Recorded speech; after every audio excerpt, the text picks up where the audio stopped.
Hey there, everybody. How are you? Welcome in. I see my good friend Gillis here from Australia. He was the first one in, I do believe. Let me see here. Yep, number one. You've always been number one, though, Gil. You know that.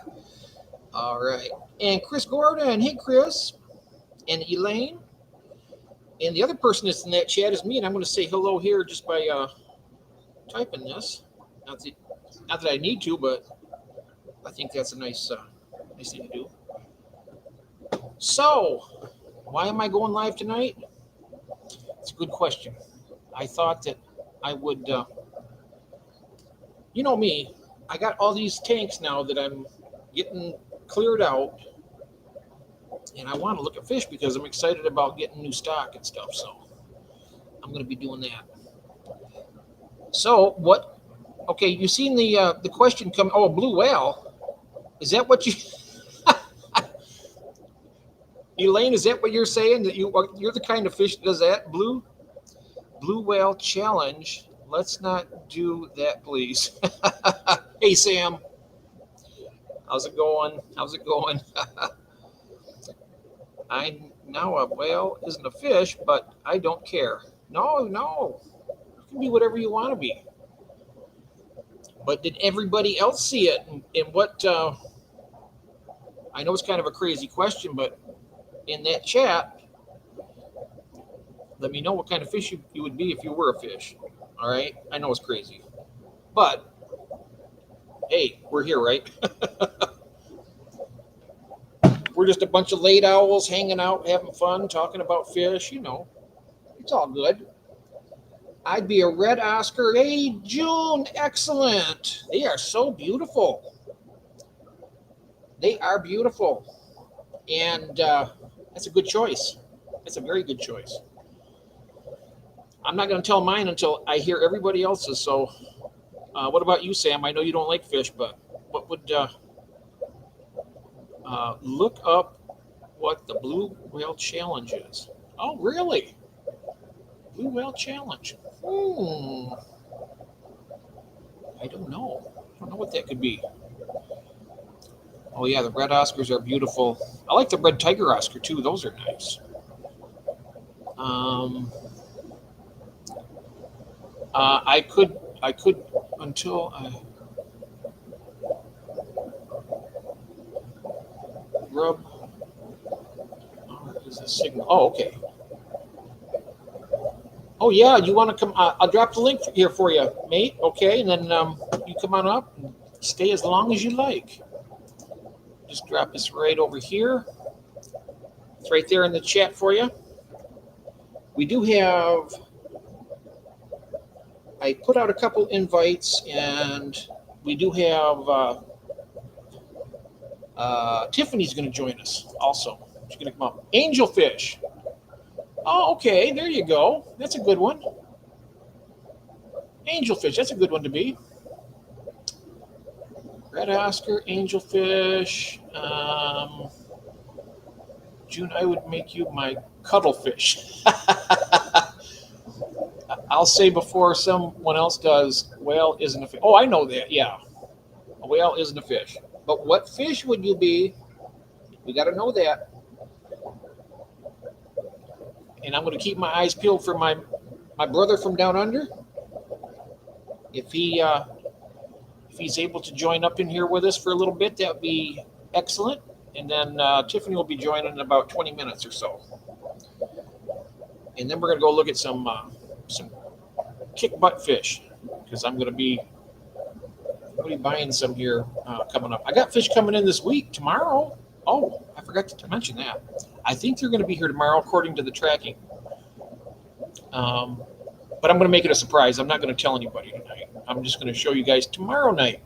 When after I got them acclimated, I might do an unboxing. I don't know. But you know me with my live unboxings, it always goes badly. I mean, one time I was doing the shrimp, and I think I dropped like two of them on the floor. I didn't even see them. But they were still alive, and they lived. So, but I don't want to take any risks with these fish coming in. Yeah. Well, they do have Elaine, there are fish. They're called whales. They're the ones with the long trunk. Hi, Tracy Ballard. Just a happy, healthy fish. Hey, you know what? That's good enough for me. Happy and healthy. And here we go. Got Mr. Gill is here. I'm going to bring him in. Hey, good day, mate. Yeah, mate, how are you? Oh, great. Oh, you're right. You're driving. You're working right now. I am. I'm always at work. You're always at work. Yes. Yeah, Yeah. that's Well, why that's it's okay. taken so long to get the fish room painted. Oh, yeah. Is it fully painted now? I have 2 wall panels and 3 ceiling panels to go, and then I've got to build and paint the door. Then the room's finished, Ooh. and then the fun begins. Yes. Now, are you doing an automatic water change? I will be, yeah, and I've got a few really, really good, interesting ideas for that one. I think what I'm thinking of doing, I'll be able to do a water change from anywhere in the world. Oh, wow. Bluetooth Be or able to, yeah, nice. yeah, yeah. I've figured out 2 different ways to do it, and I just have to decide which one. So you could be on holiday here in Michigan, USA, in my state, and you want to do a water Yep, change back home, you could just press a button. yep. That'd be And I cool. could have it set up to automatically do it as well. Automatic feeders, an automatic water change. You'd be all set for a while. You wouldn't have to worry Yep. about. Oh, that's cool. Mm. Well, we got Anyway, for the fish I'd want to be, I was thinking I'd want to be a pleco. Oh, really? Oh, okay. Yes. Because I look pretty, and all I'd have to do was sit around all day, sleep, and crap. That's all I've got to do. That's all you got to do. Yeah. Yeah. Yep. Uh, what type of pleco? Um.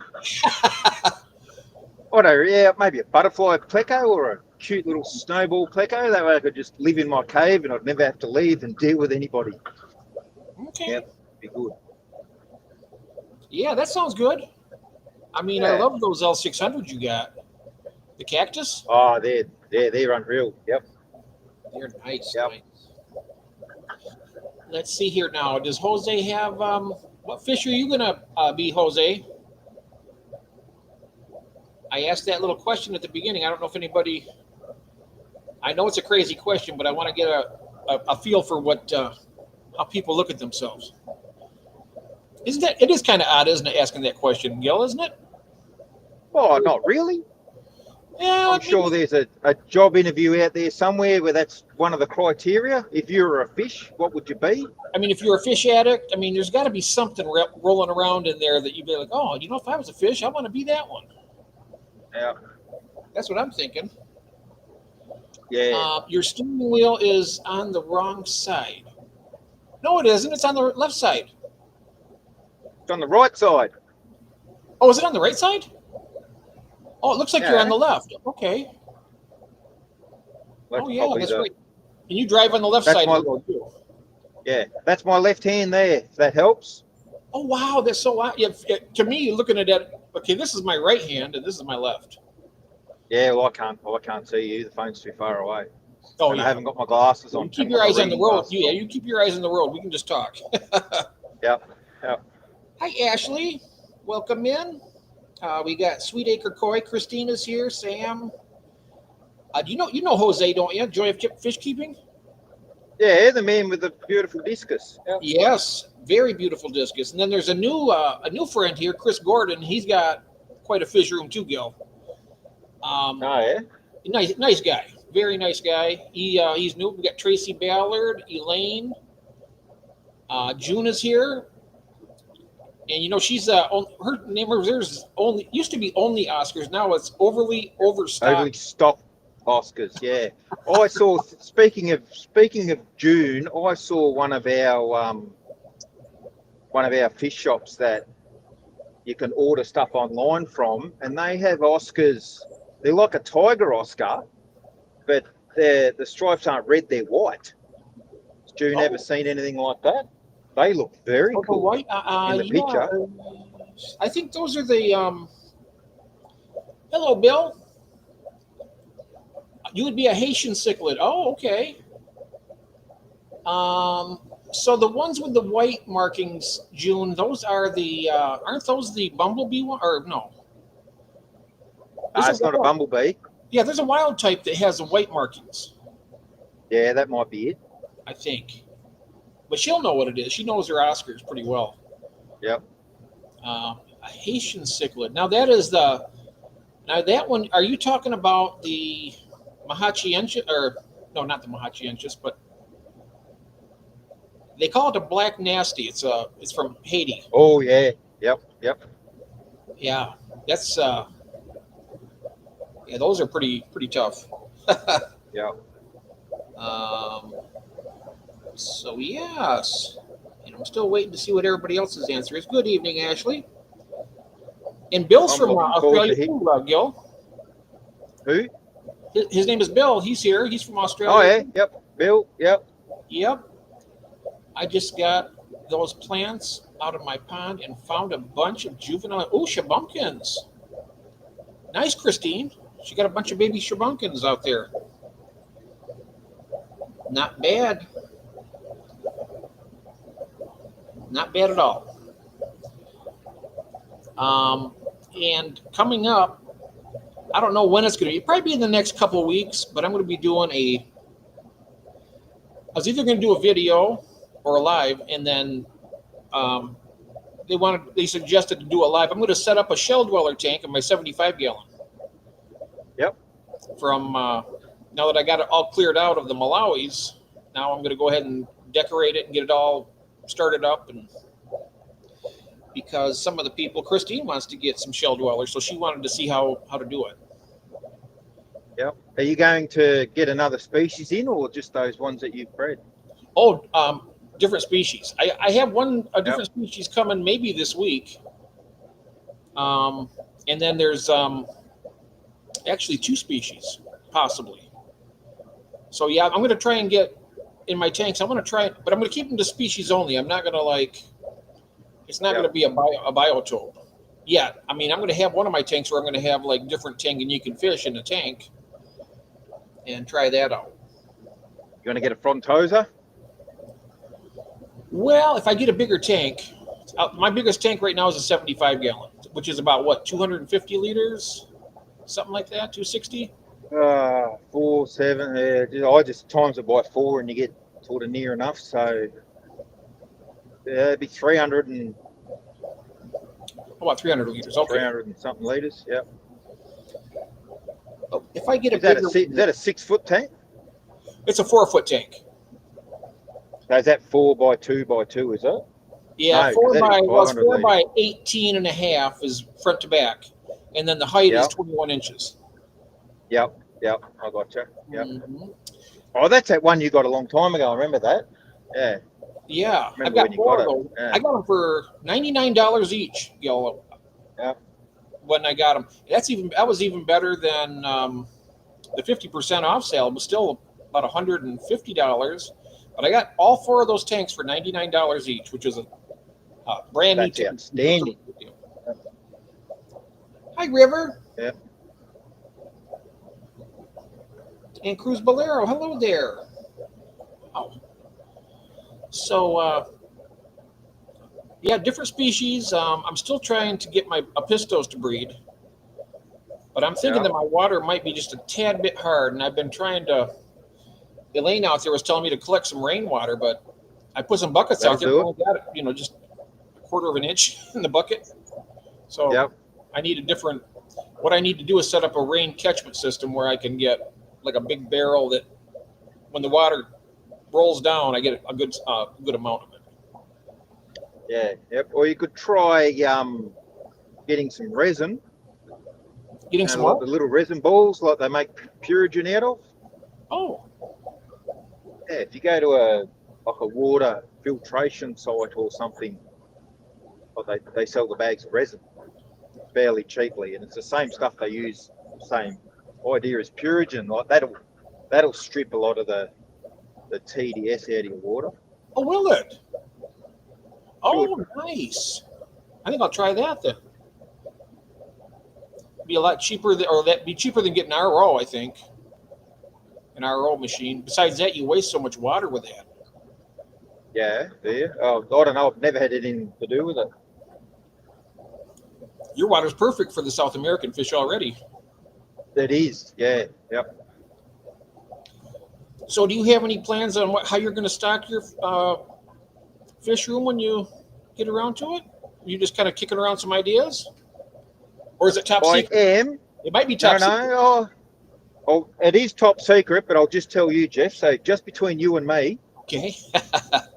No, the 1,000-gallon. It's gonna have it. It'll be the South American bio tow fish style.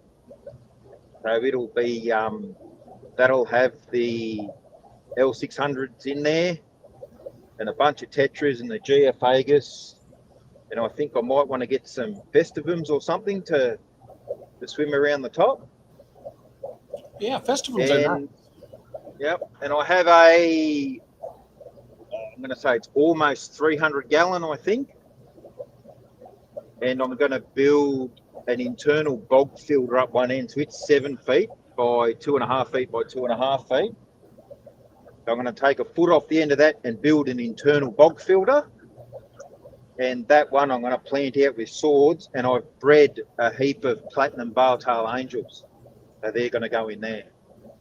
And I will breed some smaller stuff to go with it, just to fill the tank out a bit. And by 8 foot by 2.5 by 2.5, that's getting up to 350 gallons, I suppose. Mm-hmm.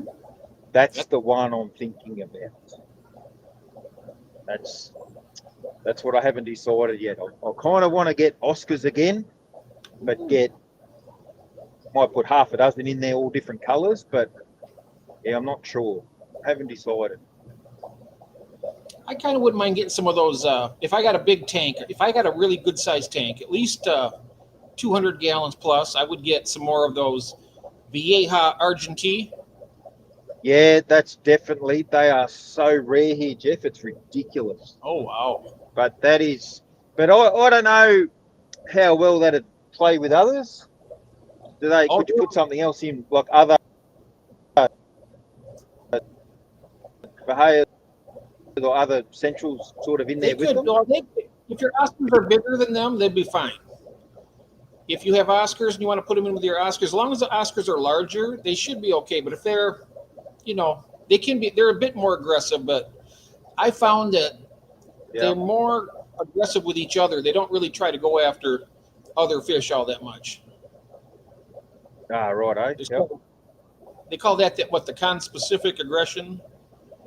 If something that looks like them, they'll go after. But yeah, they're no pushover though. I can tell you that they'll definitely stand up for themselves.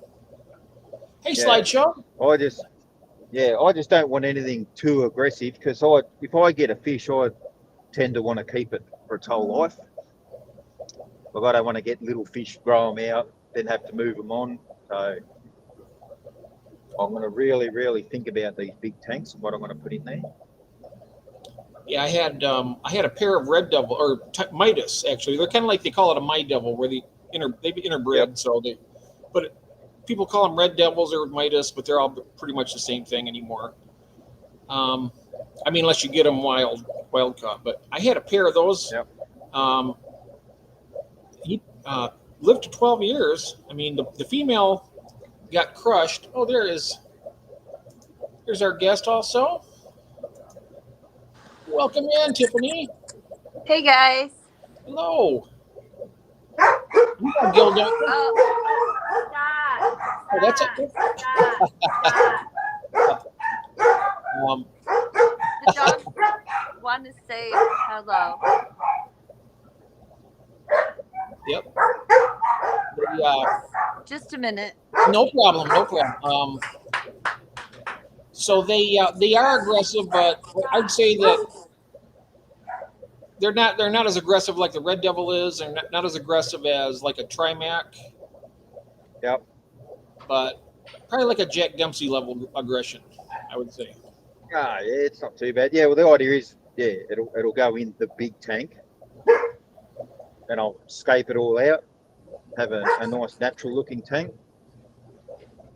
And I do want to get some more species of Apistogramma. I want to get a true blackwater species. I haven't decided what yet. And I also want to get some checkerboard cichlids, which are fairly hard to get hold of here as well. Yes, those are cool. Yeah. Did I tell you about my new pair of Apistos? Yeah. I got a pair of Vieta. I think they're on the Masteri complex, but it's the Vieta Red. Yep. And I tell you what, they are really beautiful, and they look Just so much personality. Yeah. Oh yeah, so much personality for such a small package. Mm. You see what Christine wrote right there? She says, "Oh, they heard their mom talking No, to I can't someone." say anything. Yeah. Yeah. Yeah. Yeah, that's. I think they think someone is here. Oh, they think someone's here because they hear people talking, right? Maybe. Yeah. Well, they just Also, don't I want to be guess- left out of anything. What's that? They don't want to be left out. They're no. fur babies. Don't want to miss out on anything. That's right. Good night, Jose. Well, have a good evening now. Get some Yeah, mate. rest. Take care. Hitting the bed. Oh yes. So I see your I stuck my head in for a little bit for your auction on the weekend, Jeff. There was like 97 people watching when I had a look. Yeah. Yeah, we had that was unreal. 97 people. I think that's I think that ties the record right there. We had 97 once before, but I'm looking for that 100 mark sometime. Yeah. Hopefully we'll get it. Oh, you'll get there. Yeah. It was like I really enjoyed that auction. It really went smoothly, and people Yeah. sold a lot of stuff. And yep. You must be getting the hang of it by now. Oh yeah. Yep. I got it down pretty well. I mean, I've been doing it. Well, this is what now? We're going on our 13th one now. This in November 15th is our 13th auction, and that's the last one of the season. And then we'll take a break from December, January, February, and then we start back up again near the end of March. Depending on the weather, if it's warm enough, we'll start doing that. Yep. I always have so much fun at the auction. Well, thank you, Slideshow. I'm glad of that. I have fun doing it. It's a lot of fun. I won't be able. Well, I'm going to be shipping. If I get my car back this week, I have an eBay sale to ship to. He's been waiting for over a month, and the story behind that is when I was signing up on eBay to sell my fish, I didn't list anything yet, but apparently something happened. It was supposed to have been a draft, and they ordered my fish on August 29th, and I just found out about it last week. Oh no. Yeah, because it was a draft. I'm like, I didn't even have a picture up. So they're buying, they were buying my Pleco sight unseen, and there was 3 orders for it. I went on and it says, you have $107 waiting in your account here. And I was like, That's nice. Somebody's made a mistake. I was like, if you want to throw free money at me, that's fine. But apparently 3 people ordered those pairs of bristlenose. Poor guy probably thought they'd been scammed. Oh, well, they get their money back. I mean, but I have the one guy in Wisconsin. He doesn't want to. He wants those fish. He says, I don't mind waiting. Yep. And Oh, that's all right. he's already been waiting for, 6 weeks? And, hey, Uncle Smiley. Hello there. But I have to tell him again now it's going to be even longer because the transmission went out on my car. So it's at the dealership. No. It's at the dealership right now, and I don't have any transportation to ship anything until I get it back. But I have all the labels bought and ready to go. but I just got to have a vehicle to drive it to the shipping facility. Yep. Yep, I got fish going to Tiffany here. She's buying the rest of the she bought the rest of the Dragon Bloods. They're looking nice too. They're looking really nice. Hi all, it's Katie. Hi Katie. Made dinner and we have yet to eat. Oh, what are you having for dinner? I always like to ask that. Jake is taking a turn to give me. Oh, that's nice. That's nice. Very nice. Oh, don't talk about food, Jeff. I've still got 4 hours to go. Oh no. Can you stop and get a meal? Oh, I can, but I'd have to Oh gee. have to take out another mortgage on the house, so I'll wait till I get home. Oh, it's expensive eating out, isn't it? It is here. Yeah, like the several places I can actually park to go and get these. Yeah. It'll be, but it's only 3 o'clock in the afternoon here, so. Oh yeah. And here it's just 3 minutes to midnight right now. My that's my lively time right now. I guess this time right now is like everybody else's 8 o'clock at night. Probably for me, it's like early evening for me, kind of like. Bougie, do you want to join us up here? You're more than welcome to. Have you met Bougie Gill? She is a fantastic aquarist in Texas. Yes, I watched a bit of one of her live streams a while ago. Yep. Let's see what she says here. She would like to. She's more than welcome. I'll just drop the link for you here, Bougie, just in case. No pressures. You don't have to if you don't want to, but I always like to offer it when you're here. Yeah, see, I miss most people's live streams, Jeff, because you're all on the wrong side of the world, and especially like Christine's is on in the middle of the night, and a few others. So I generally miss out. So my late owls are kind of coming in handy a little bit. Yeah. I suppose if I really wanted to do it, if I started one at 4 o'clock in the morning, I probably won't. 4 o'clock in the morning would be what? 8 o'clock at night for you? Was 12? 7 p.m. 7 p.m. Yeah. Yeah. Are you normally home by that time? Just depends, Jeff, on what time I start and what happens during the day. Sometimes I am, but more often than not, I'm not. Okay. So yeah. Slideshow. It's way past my bedtime. Sleep schedule is wonky. Oh no, I can't tonight. Right. No problem. I have so much to do in the fish room. Okay. Oh, you're very welcome. I'll just, there's no pressure when I do that, Bougie. I just put it on there so that you know that you're more than welcome to come up, okay? I'm glad I got my brother from down under here and Tiffany. How are you doing, Tiffany? I'm doing good. I'm combating my pets because my cat just knocked the phone down and my female dog is in heat. And so I have to separate everybody, like the male and females, so they're going to make racket. Oh, because the dog's in heat, right? Yeah. They're doing well. They're doing their best. So was it Tiffany that is trying to grow the ginger in the tank? Yes, you're right. Yes. How are you getting on with that, or is it only just early days? Yeah, it's Can't just remember early when I saw days it. because I just put it in on like maybe Sunday or Saturday. Yeah. I work at Tree and Shrub Nursery, and my store is joined to a really small local fish shop.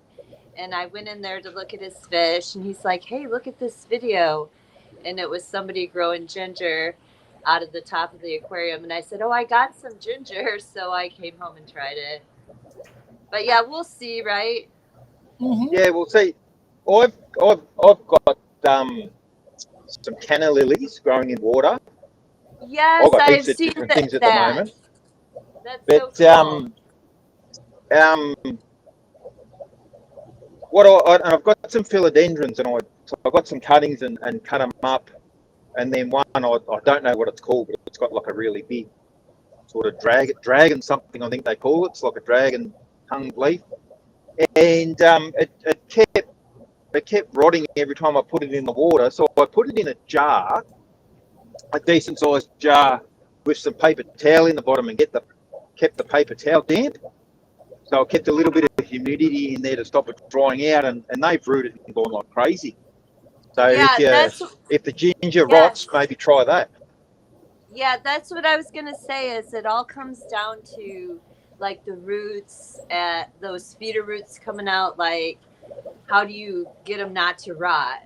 And like maybe put some little pot of stone in there, or like you said, I never even thought of the paper towel, but yeah, Yeah, well, it's then just the that jar once you keeps a bit of humidity in there, and yeah. once And you you can get also past that, use once it's established, they take off. yeah. Once you get them sprouting. Bill's saying, Gil, if there's something hard to find, the guy who owns Atlas Aquariums in Brisbane also has a side business called Arapaima Exotics. He has had some stuff that's impossible to get there. Yeah, Nice. How I've far is heard of Brisbane? Atlas. I've never been Oh. there. How far is Brisbane? It's about 18 hours drive non-stop. 18 I don't mean hours? to be Yeah, urbane, 18 but hours. who are we About 1,000 talking miles. to, Jeff? What's that? I don't mean to be urbane, but who are we talking to? This is Gil. Is this the Gil? This is the Gil from Australia. Okay. Can you see him there? Yeah, he's driving. I His can good see looks shouldn't that. get in the way. He is. We have a bona fide star here with us. Oh, come on, Gil, tell us a joke. I don't know any jokes. Tell us a joke about driving. Look, this is a family channel, isn't it? Xanadu. Oh, you go ahead. It's late. Hi, Xanadu. Welcome in, Uncle Smiley. Okay. Yeah, we're all adults here. And when I signed up for this thing, I says, "Is this for children?" I said, "No, it's not for children. It's for adults." So. Well, I'll tell you what happened to me about 4 or 5 months ago. Actually, I'll tell you something that happened, and this is true, and it's not that funny, but Okay. it was many years ago. I used to drive petrol tankers, and this is not long after the 9/11 and everything, and we'd had some specific terror threats in Australia, and so they decided that we weren't, as petrol tanker drivers, we weren't allowed to leave our trucks unattended at all. They had to be locked up in a yard. And so where I used to go and pick the fuel, I used to drive down every night and then load about midnight, then turn around and drive home. And so there used to be a little Asian food shop, takeaway shop, do Chinese food and stuff. And we'd always used to park out the front, go in there, grab something to eat, and then while we were lined up waiting for our turn to load, you could have tea. So anyway, when they brought in that we weren't allowed to leave the trucks or park them anywhere, what happened, the Chans, the family that owned it, all us regular guys that were down there every night, we could ring up and then tell them what we wanted, and then whether we had a $20 note or a $50, or how much money we had, and they'd send Mrs. Chang's father-in-law, we used to call him Papa San, he'd come out on the push bike, and he couldn't speak English, but you'd tell him the truck rego, and he'd bring your food up, and then you'd give him the money, and they'd have the change and everything made up. So this worked really well until one night I was going down to Adelaide to load, and I drive a beat up, so I've got 2 trailers. It's 26 metres long, so you can work out how many feet that is. And it bends in 2 places, so we need a lot of room to get around the corner. So anyway, I'm swinging around the corner one night, and all of a sudden, the truck coming the other way starts flashing his lights. It stops, and then I look in the mirror, and there's cars coming from everywhere.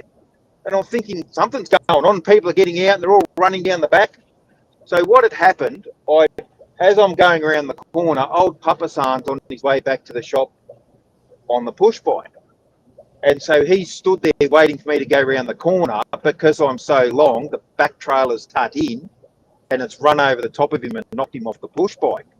So he's laying in between my back axles, absolutely screaming. So police, ambulance, and the ambulance takes him away. And anyway, so they park my truck in, and the police are going through all the questions, and they test me for alcohol, test me for drugs, and then I have to go and make a statement down there at the police station the next day. So I have to stay in Adelaide.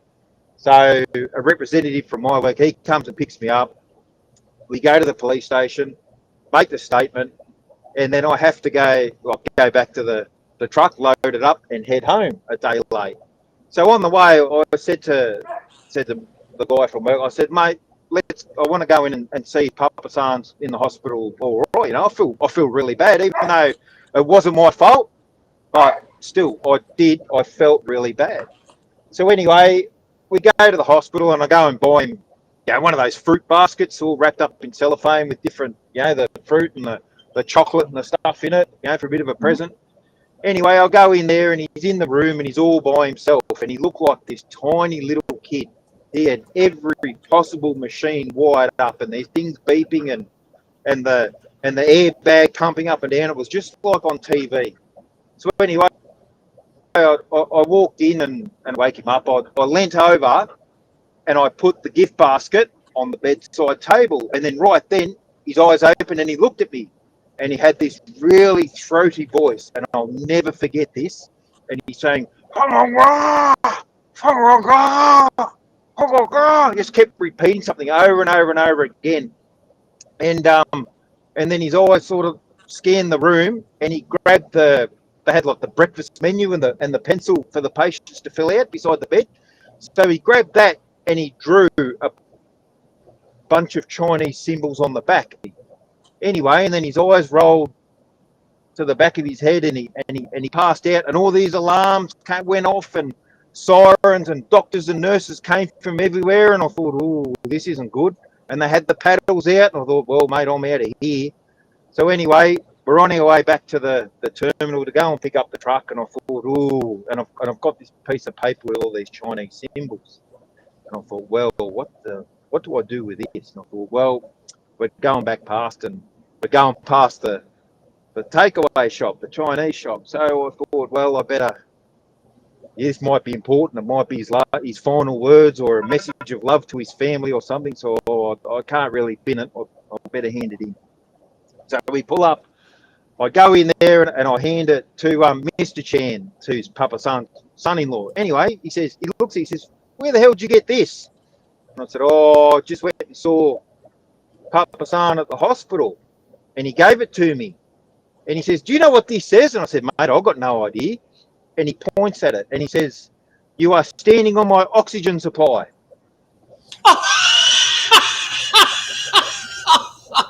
Oh my goodness. And that's a true story? True story. No, I wouldn't lie to you, Jeff. I respect you too much to lie. Oh my goodness. And then he passed out. Oh my goodness. Oh wow. I heard one, it was not a joke, it was a true thing that happened. I'm not sure which zoo it was, but somewhere here in America there was an elephant that had not gone to the bathroom for like almost 3 weeks, right? And this thing kept on eating every day, and would not go to the bathroom. And they were worried that they gathered up a bunch of veterinarians around this big oval table, and they're having a meeting trying to figure out how they're going to proceed with this, because this elephant is very valuable. I think it was an Indian elephant. But anyways, well, the game warden, or the guy that runs the zoo, who was in there, he overheard them and he thought, wow, these guys are just sitting around here, and he knew exactly apparently um, what he had to do, because what happened was he went out and grabbed a garden hose, right, and he kind of shoved it in, turned the water on. Well, it worked, but apparently he bust loose so fast it knocked the guy hit his head on a rock, killed him, and buried him. He just kept going and going and going, and they couldn't find him. They're like, where could he be? And then when they went to clean that up, there he was. That was like, can you imagine that's a terrible way to go. They just blasted him off his feet and buried him. So yeah, it's But it's funny. Speaking of zoos, reminded me many years ago. A mate of mine owned his own truck, and there was the zoo in Perth, which is on the western side of Australia. They were transferring a bunch of, I think they might have been emperor penguins or some kind of penguins anyway, and they're going over to Taronga Zoo Park in Sydney, it's about 4,000 kilometres. You can do it in 44 hours non-stop. Is how long it takes if you don't stop. 44 hours driving. So they'd set up this special semi-trailer with all the air conditioning and all the ice and all the stuff for these penguins. So he had to go, and he wasn't allowed to get it there ASAP.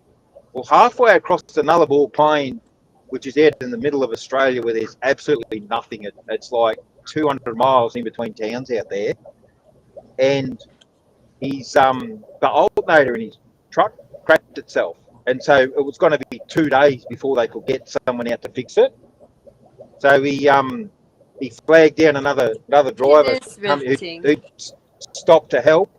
And he said, mate, and he gave him $5,000 cash. And he said, you need to take this trailer to Taronga and don't stop. And I'll bring your trailers when I get going, and I'll meet up with you in Sydney. So anyway, old mate, yep, no worries, hooks up and off he goes. So 2 days later, my mate, he rolls into Sydney and he's driving down Canterbury Road there, and he sees this driver, and he's walking down the road with 50 emperor penguins all following him. So he pulls up and he says, mate, what are you doing?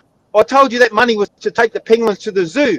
And he says, yeah, we went to the zoo, but we had some money left over, so now we're going to the pictures.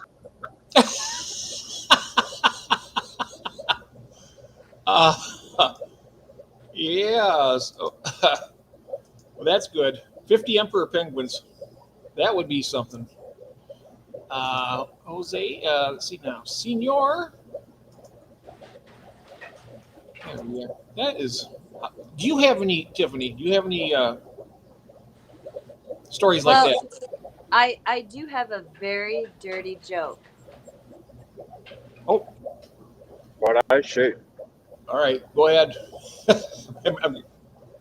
A boy fell in the mud. Yeah, there you go. There you go. That's a dirty one. You know what? For some reason or another, I thought was exactly what you were going to say. Yeah, same. I thought I know a dirty joke. I also know a sick joke. The boys vomited. Yeah. There you go. Gil is always right on top of it. Mm-hmm. Yeah, he's got way too much.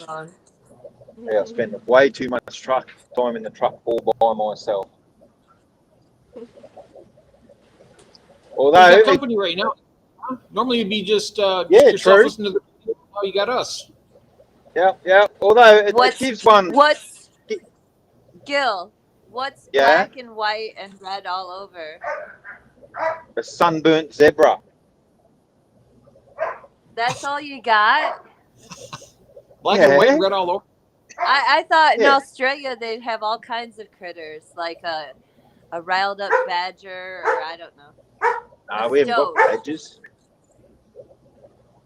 No, we haven't got those either. That's all English stuff. No, okay. Stop, guys. Yeah. No, being in the truck, I get a lot of time to think and get all contemplative. And as a matter of fact, last weekend I had a bit of an epiphany, and I really got in touch with my inner self. And it's right then I decided I'm going to stop buying cheap toilet paper.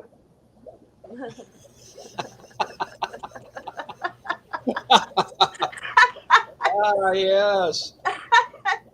So the joke you had was it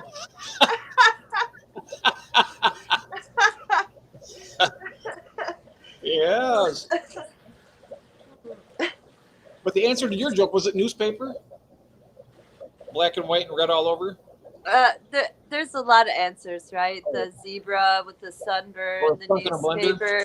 I Yeah. love the newspaper. As a librarian, I do love the newspaper answer. Okay, I got one for you. What's green and has 8 legs and will kill you when it jumps on you? Billiard table. Um, Come on, A Jeff. pool table. Yeah, you got it. Gil had it. A pool table. I know a librarian, and she was telling me about several years ago now. She's in there one Wednesday afternoon, and a chicken comes in through the front doors. Anyway, the chicken looks at her and says, "Book, book, book, book, book, book, book." So she gave it a book. Anyway, takes it in his beak and off he goes. Well, sure enough, the next day, same chicken comes in. Book, book, book, book, book, book. So she gave it a book and off he went. Well, this happened every day for about a week and a half. He'd come in every day, ask for a book, take the book, but he wasn't returning any. So she got curious, as one would. So sure enough, same time he comes in the afternoon, book, book, book. So she hands him the book. He turns around and wanders out the front door. So she decides to follow him. So anyway, out the chicken goes. He turns left out the library and goes down the main street. So she follows him, and he turns left at the service station and goes down a back alley. So she follows him down there, and then he cuts across an empty paddock and then heads down a hill towards a big clump of trees. So she follows him down there, and he gets right down the bottom of this hill in the clump of trees, and there's a stream down there. Anyway, he drops his book on a pile and says, "Book, book, book, book, book." And there's a frog sitting there, and the frog looks at the chicken and says, "Read it, read it, read it." Very good. I like that one. Yeah, that's the only proper librarian joke I know. I'm sure you probably heard all the jokes on YouTube that are coming around with the little AI stuff. So one was like, what do you call a man with no body and no nose? Nobody knows. I'm sorry. Rightio. Sit No, down. Let's no. go. What do you call a woman with one leg? A woman with one leg. No. Eileen. What? Eileen. Eileen. Yep. What do you call a woman with no legs? I don't know. No lean. No what? No lean. No. What do you call a Chinese woman with one leg? Irene. That's good. Yeah. Irene. No, there's heaps of them. Like what do you call a man with a shovel on his head? A man with Doug. a shovel in his hand? Yeah, Doug. I missed it. Doug. Doug. Yeah. Oh, look, there's 100, and he goes on and on and on and on and on. Yeah, there's like about 20 of them, and then my favourite one is the last one. It says, "What do you call a Greek skydiver?" A freak sky? No, Greek. let us guess. Greek. Let us guess. Give us a minute, Gil. A Greek skydiver. Skydiver. Yeah. Oh. Wait.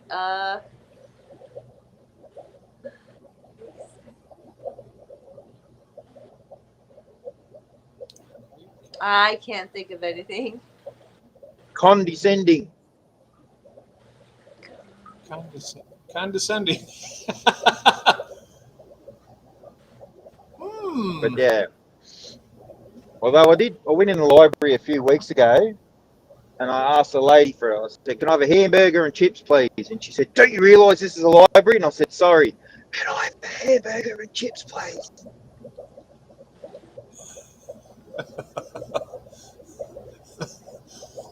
Yeah, Xanadu pretty Fox. bad, but it's the only library jokes I know. Librarians are so Oh, serious. I know. Tiffany was a librarian. I once Yeah, I know. had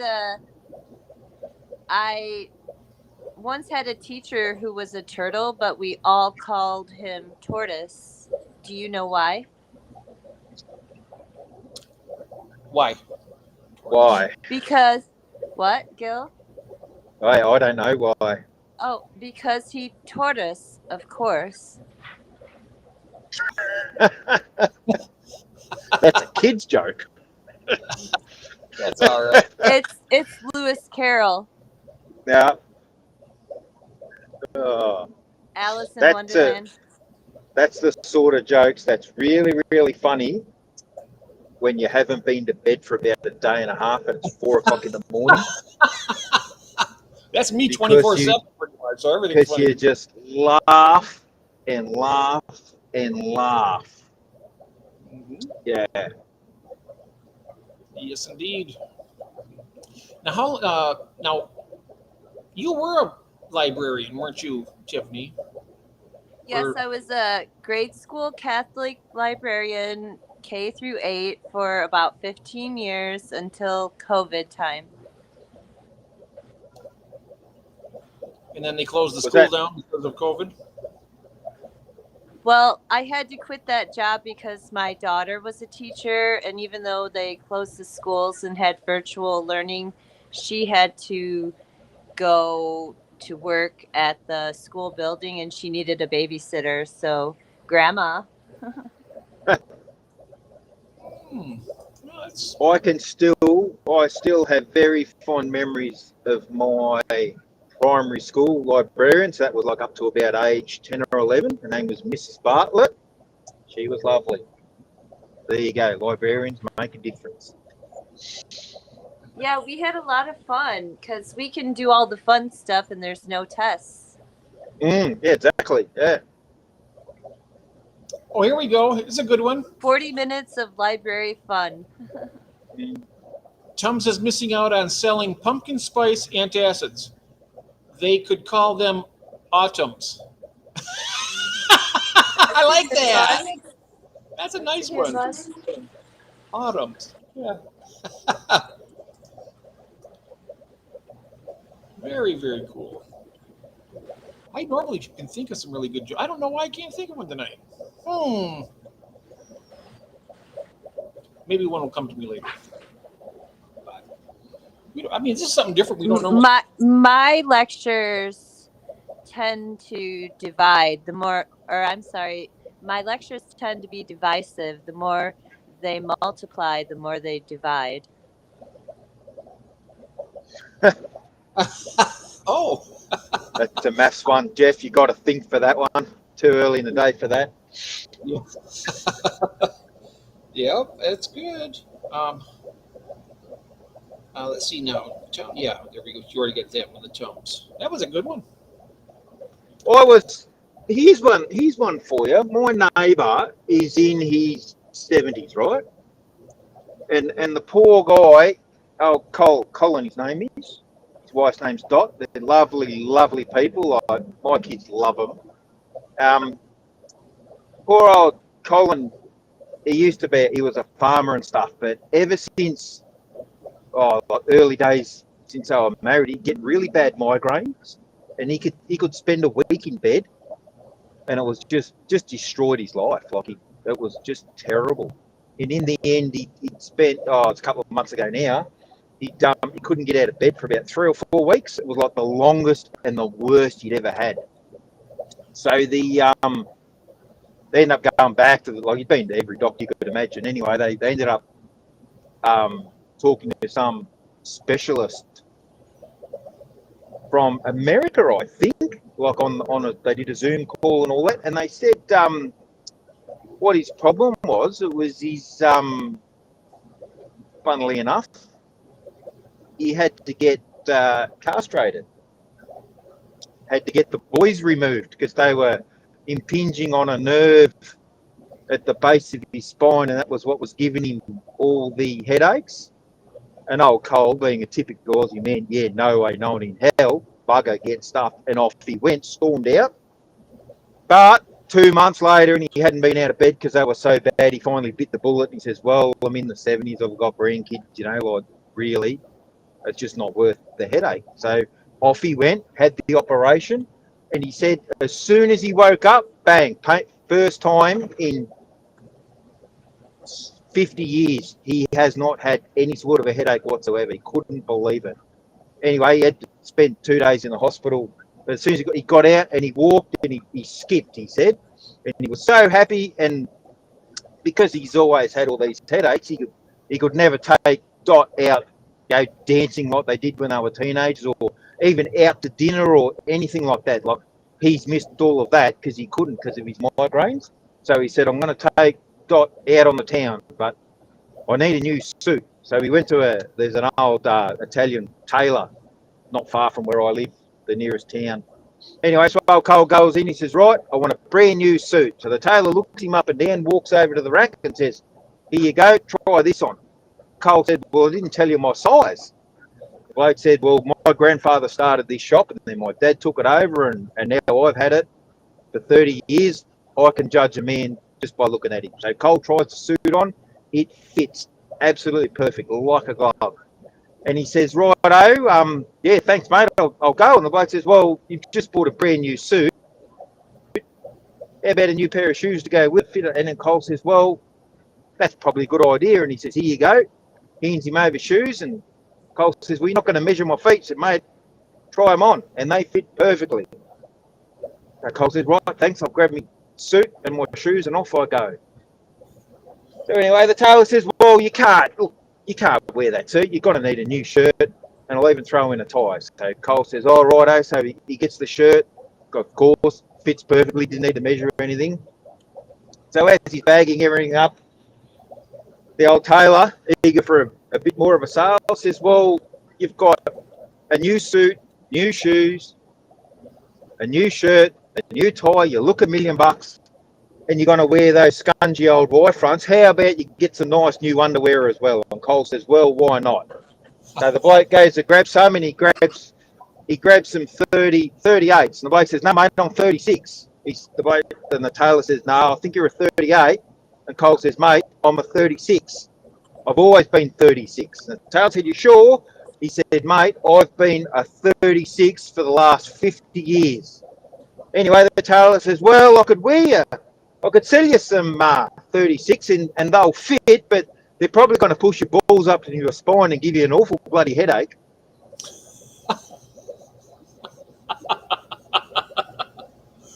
Yep. I got it. Yeah. Yeah, it was catfish. Oh, you know what? I just realized something too. Tomorrow, I got fish coming tomorrow. Yeah, what are you getting? Rumor has it that I have a box of dwarf petricolas coming. Oh, wow. Dwarf petricolas, the ones that whip. Yeah. Yep. So I'm excited about that. Have you seen those before, Gil? The little dwarfs? They get about 3 inches long, Mm-hmm. and they are absolutely beautiful. What do they look like? They're kind of Synodontis, right? they're like a Synodontis. Yeah. They're gold. Yep. I know what you're talking about. Never seen a dwarf one. But they're the small ones. They don't get much bigger than like 3 inches. So they used to call them Lucipinus, and then Alishan came in. He's one of the like a scientist. He knows all the new names and the genuses and all that kind of stuff. Yep. He says they're the same fish. Dwarf petricola and the Lucipinus, both the same fish. Oh, nice. It was the underwater the whole time. It was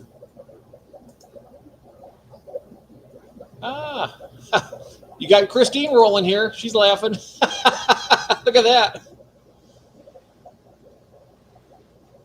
She's got her laughing going on there.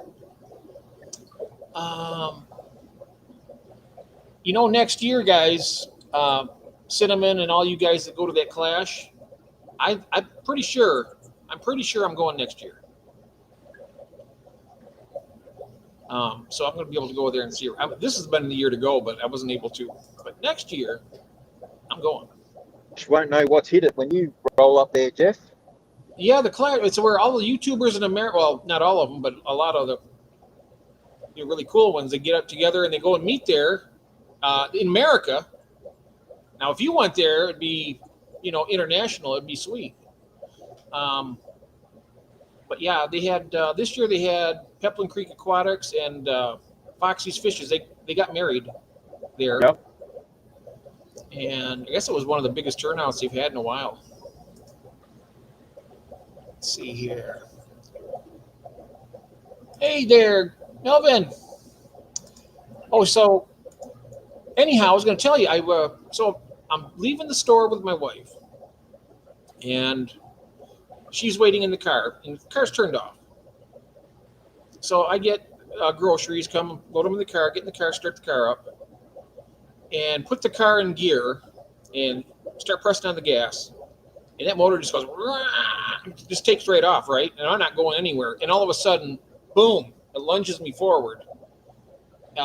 So apparently something with the transmission. So right now I'm without transportation for a little while, but it's at the dealership and it's supposed to be covered by the warranty we bought on it. So, oh, that's all right.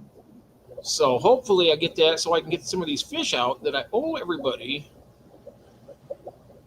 I have 2 boxes going to Tiffany here to get all her Dragon Bloods, and I got I already mentioned this, didn't I? Yeah, the guy in Wisconsin. I love my new Petricola. Oh, you got the Petricolas too. Oh. On my way, mate. Oh, I'm just seeing here that Chris says soon I'll be setting up a breeding site for them with marbles. Ah, is that how it works with them? I'm not sure what Whip did, but I don't know if he used marbles or not. I can't use them. I lost them a long time ago. Thanks, man. Have a good day. I lost my marbles a long time ago, so I can't use them anymore. Oh, yeah, I thought it was funny. Xanadu, Melvin. Oh, wow, I'm way behind in the chat again. Look at this. Hey, there is Lance. Hi, Lance. How are you? Good evening, sir. And Melvin is going to be getting his tank set up when he gets moved to his new house. And then I can get him some fire mouths. Fire mouths, yep. Yeah, I got him some fire mouths. He loves those fire mouths cichlids. They're good fish. They really are. I'm sending Tiffany's getting one of them or 2 of them or whatever. I want to get those cleared out too, so I'm going to be very generous with those and just shipping them out. Whoever wants them. I might keep 1 or 2 of them for myself, but I've been getting into those Epistos, like, I got those new ones. I should probably, I'd pull a picture up here, but I don't want you to get in. I'll show it to you another time. I can show it to you on Messenger. Show us do the that. Yeah, picture. Come on. Show you the picture? Okay. All right. Let me show you the picture here. We want to see it. All right. All right.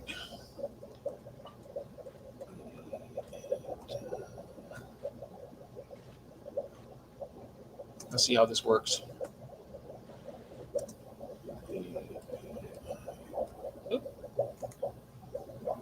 Oh, where'd it go? Oh, there it is. Okay, here we go. That's not the one, though.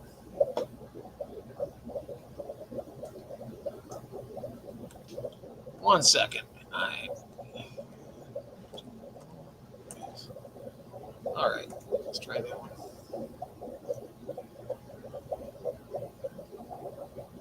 Well, it's not giving me the really good pictures like it did before, but mine are. I'll show you this right here. I don't think this is the same fish, actually, to be honest with you. Let me come back here and share this. Mine are just gorgeous. I'm gonna have to get my phone charged up and then. Yeah, you have to take some video. Oh wow, though that's a great finish up there on the dorsals. Yeah. Really high mohawk. That's cute. A clay pot over the top of a bowl with marbles. so they can't eat them. Oh, okay. But mine doesn't have that big, tall dorsal fin like that, and they're a Oh, lot more colorful. I wish there were some other pictures here. I had some really great ones here. I was looking at it the other day. Um, and let's see here. I'm going to bring this back. I want to find another one here.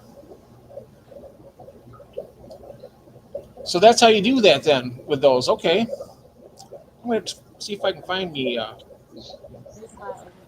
some of those. I have the clay pots already. I got a bunch of terracotta pots. I just got to get the marbles and do that. I'm gonna have to ask Whip how he does his because he kept his in his tank with all of his fish and he didn't lose any of them. I don't think. I don't know. He had all of his the parents and other cichlids in there, and they didn't. He had like 150 of them. So I'm thinking that they might be pretty easily bred. Maybe I don't know. Watch me. I'll try my best, and I won't get one fry. You just put them in the tank, and they just go to town. So. Yeah, but I've had that where I've set up a dedicated tank and made sure everything was right and conditioned with the live food and had everything and just had no luck at all. Then just walked away and left it. And a couple of weeks later, you'll see in there. yeah. It's just, or you put them back in the community tank and they'll spawn in the community tank. Like, things just happen sometimes. Sometimes, yeah. I think sometimes Although they spawn in a community tank because of pair bonding. Like they're like, we got to do this because look at all these other fish. We've got to survive. And another theory I've heard is in the community tank you get something, if you've got a pair of angels that breed all the time or whatever, and they start releasing hormones into the water and it'll set other species off. Oh yeah. That's just something I've heard. Whether it's true or not, it makes sense, but whether it actually is sense. Yeah. But we know a watched pot never boils. That's right. True. Yeah. There we go. That's what mine looks like. The male. Oh, pretty. Wow. Yeah, that's the pair that I got from taking those. I had two of the larger peacocks. I got $60. I was able to pay for those and then get a bag of food also. So it was really nice. Nice. Got a beautiful pair of these, and they're doing really well. So that's the female. Maybe not. It might be another male. Yeah, it looks just like that. They're gorgeous. They are, yeah. Yeah, right there. That my male looks about like that one when he's strutting his stuff in front of her. Look at that. Ooh, that's nice. I just love them because they got so much personality to them, and they're not. They got the personality, but they aren't going to, destroy a tank. They're not going to kill everything in the. A Pistogramma viejita, is that what it's called? Johnny Best is here. Thank you, Johnny, for that. Thank you very much. Thumbs up, hand gesture with the words top. Aw. Thank you, my friend. Good to see you. And TK, I missed you coming in. I was busy pulling these fish up here, and I didn't see you guys come in, so thank you.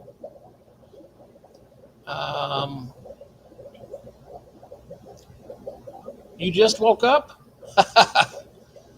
Now, you're retired, aren't you, TK? So you can basically stay up as long as you want to, can't you? And there's Nathan. I would be an Mbuna. It's a dream of mine to swim with them in the water. Oh, wow. Yeah, that would be pretty fun, wouldn't it? You'd have to be awfully fast because I was just telling Jeff the other day I have some yellow labs and they're Mbuna and they're in with some South and Central American cichlids, and my female yellow lab is so fat because she is so fast. When I drop the food, she's the first one to get whatever she wants. Nice. So if you were going to be a Mbuna, you'd have to be able to swim awful fast. Yeah. I mean, when you have those kind of things, it's really you got to have fish that are able to be aggressive enough to get that food. Otherwise, they're not going to get nothing to eat. I throw so fast. Nothing hits the bottom of that tank. No, nothing. Oh, not man. in the Mbuna tank. And I have those sinking pellets that go pretty fast down. I put those in there and I'll sprinkle them across. Yeah, nothing hits the bottom. They snap them up so quick. Yep. Cinnamon. So I talked to the local killifish guy. I know where I got my pair, but unfortunately he does not have the cinnamon killie. Oh, bummer, Cinnamon. Oh, I didn't know there was a cinnamon killie. Yeah, remember we told her she had to get that one since it's named after her? Oh, yeah. Oh, yes. That's right. I tell you, I really like the killifish. I'm going to get some more. I've never had a killifish. Have you, Gil? I have some clown killies, but it turned out I think they're all female. But they're very small, but I'll have them in my forest like community tank, and they are very cool. They stay right at the top. Yeah, I like they breed and they also do protect. Yeah, they protect their young. Yes. Yep. Let's see here, and I had what I had was the Gardner eye killifish, and I tell you what, they are beautiful, and they are I would say that the Gardner eye killifish is probably more aggressive than the Episto is. To be honest with you, I think that maybe a little bit. Hey, Running Water, welcome in. Is that Garage to Gills? Yeah, that's Nathan. Yep, that's Nathan and Hubby. They call him Lovey-Dovey Hubby. Good to see you, Running Water. Let's see here now. If I actually put any effort into swimming with Mbuna, I'm sure I'd be pretty easy considering I live in Southwest Florida. So close. Oh, yeah. Yeah, you can do that. Talk to Orange Aquatics. Is that an online store, Chris? Because I've never heard of it before. As much as I'm not a cichlid fan. Oh yeah. Well, I've had the big aggressive cichlids, and they got a place in the hobby. I loved them at one time, but now I'm into the smaller dwarf ones. They're a little more peaceful, keep with other stuff, and they just seem to be, if you breed a bunch of them, it's easier to get rid of them. It's easier to sell them and whatnot. I have Gardner eyes, but they are mean in their they are mean. How you doing, Running Water? So good to see you. Oh, Chris says now. Which ones do you have, Chris? Let me know in the chat here what species you have. What I like about them is what I had. There was that Aphyosemian. I think I'm pronouncing that right. Gold Australs. Beautiful, beautiful fish. I got some videos way back when I used to do them. I got to start doing videos again. Man, I just don't do it anymore. Need to do a water change video, Jeff. I know it. And my equipment's right over there. Yes, I got to do that. I got so many videos I got to do. But that's one that's been waiting. But I put this mop, or not this mop, but a mop in the tank with them. I put them in there. I didn't have any mops, all right? So I ordered them on eBay, and they got here in about 5 days. I put one of these in there, and almost immediately, they were dropping eggs on it. They were putting eggs on this thing. It was like a Christmas tree, so many eggs on it. You could see them. So I take them out, and you're supposed to squeeze a little bit of the water out, and I put them in a container. And I put a drop of methylene blue in the water, and got an air stone in there. And I let them go for about 7 days, and I was like, oh, geez, these aren't even going to hatch. So I tossed them all out. 21 days. Take longer than that? 21 days. I was just sick when that happened. And then I had that tragedy happen where I was moving that rack, and when I went to do the refill on the tanks, it killed both pairs. I don't know what happened. What I was told is this stuff right here, because me and my friend, we were carrying the rack, so we drained the water down to about like this. And so I went around to every tank and I put the small portion of this safe in there, and then I went around with the hose to fill everything up. And as soon as that water hit the water, everybody was twirling. And what I found out is this will deplete the oxygen in a small amount of water. If you put it in a larger tank, you fill the water tank up, and then put this in it to dechlorinate it, then it's fine.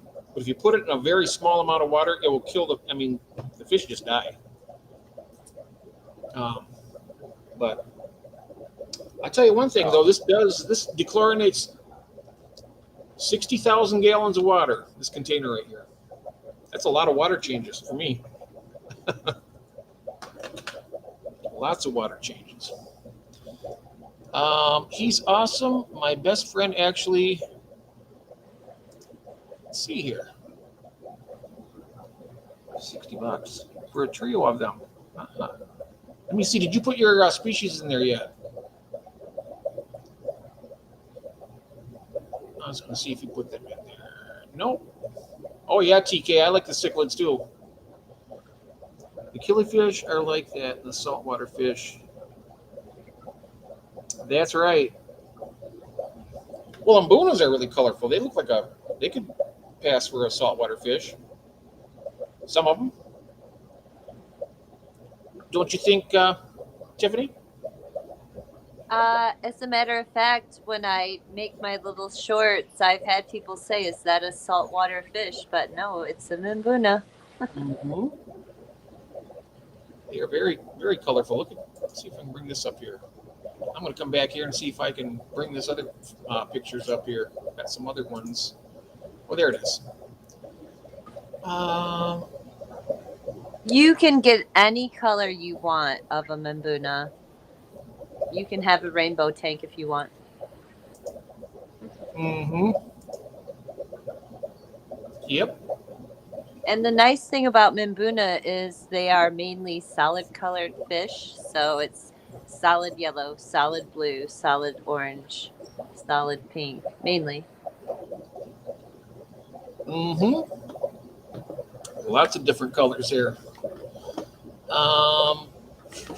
Seachem water conditioner everybody loves. Yeah, I like this stuff right here because you know what? When I was using the liquid stuff, I was going through, I don't know, a few bottles a year. I don't know how many bottles, probably 3 or 4, I would imagine. And they were like $16 a bottle. I got this for $9.99, and I've been using it for the last 4 years. And the amount of money I've saved in 4 years, I mean, I could take, that's, a couple $100. It's not. Yeah, dechlorinator is super expensive in my opinion. Well, this right here, like $10, that'll last.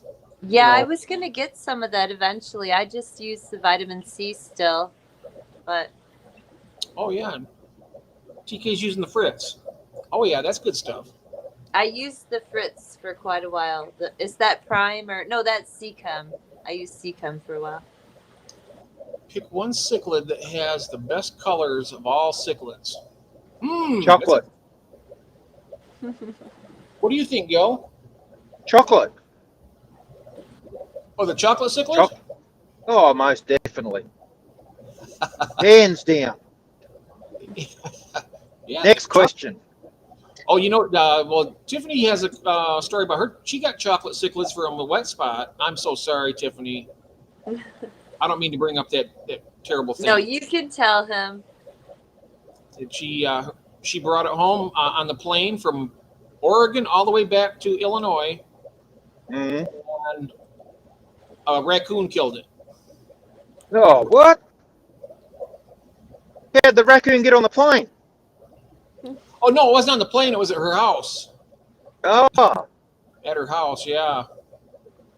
Oh, bugger. Yeah, well, I lost my big old bloke very recently. Old Derp. Oh no.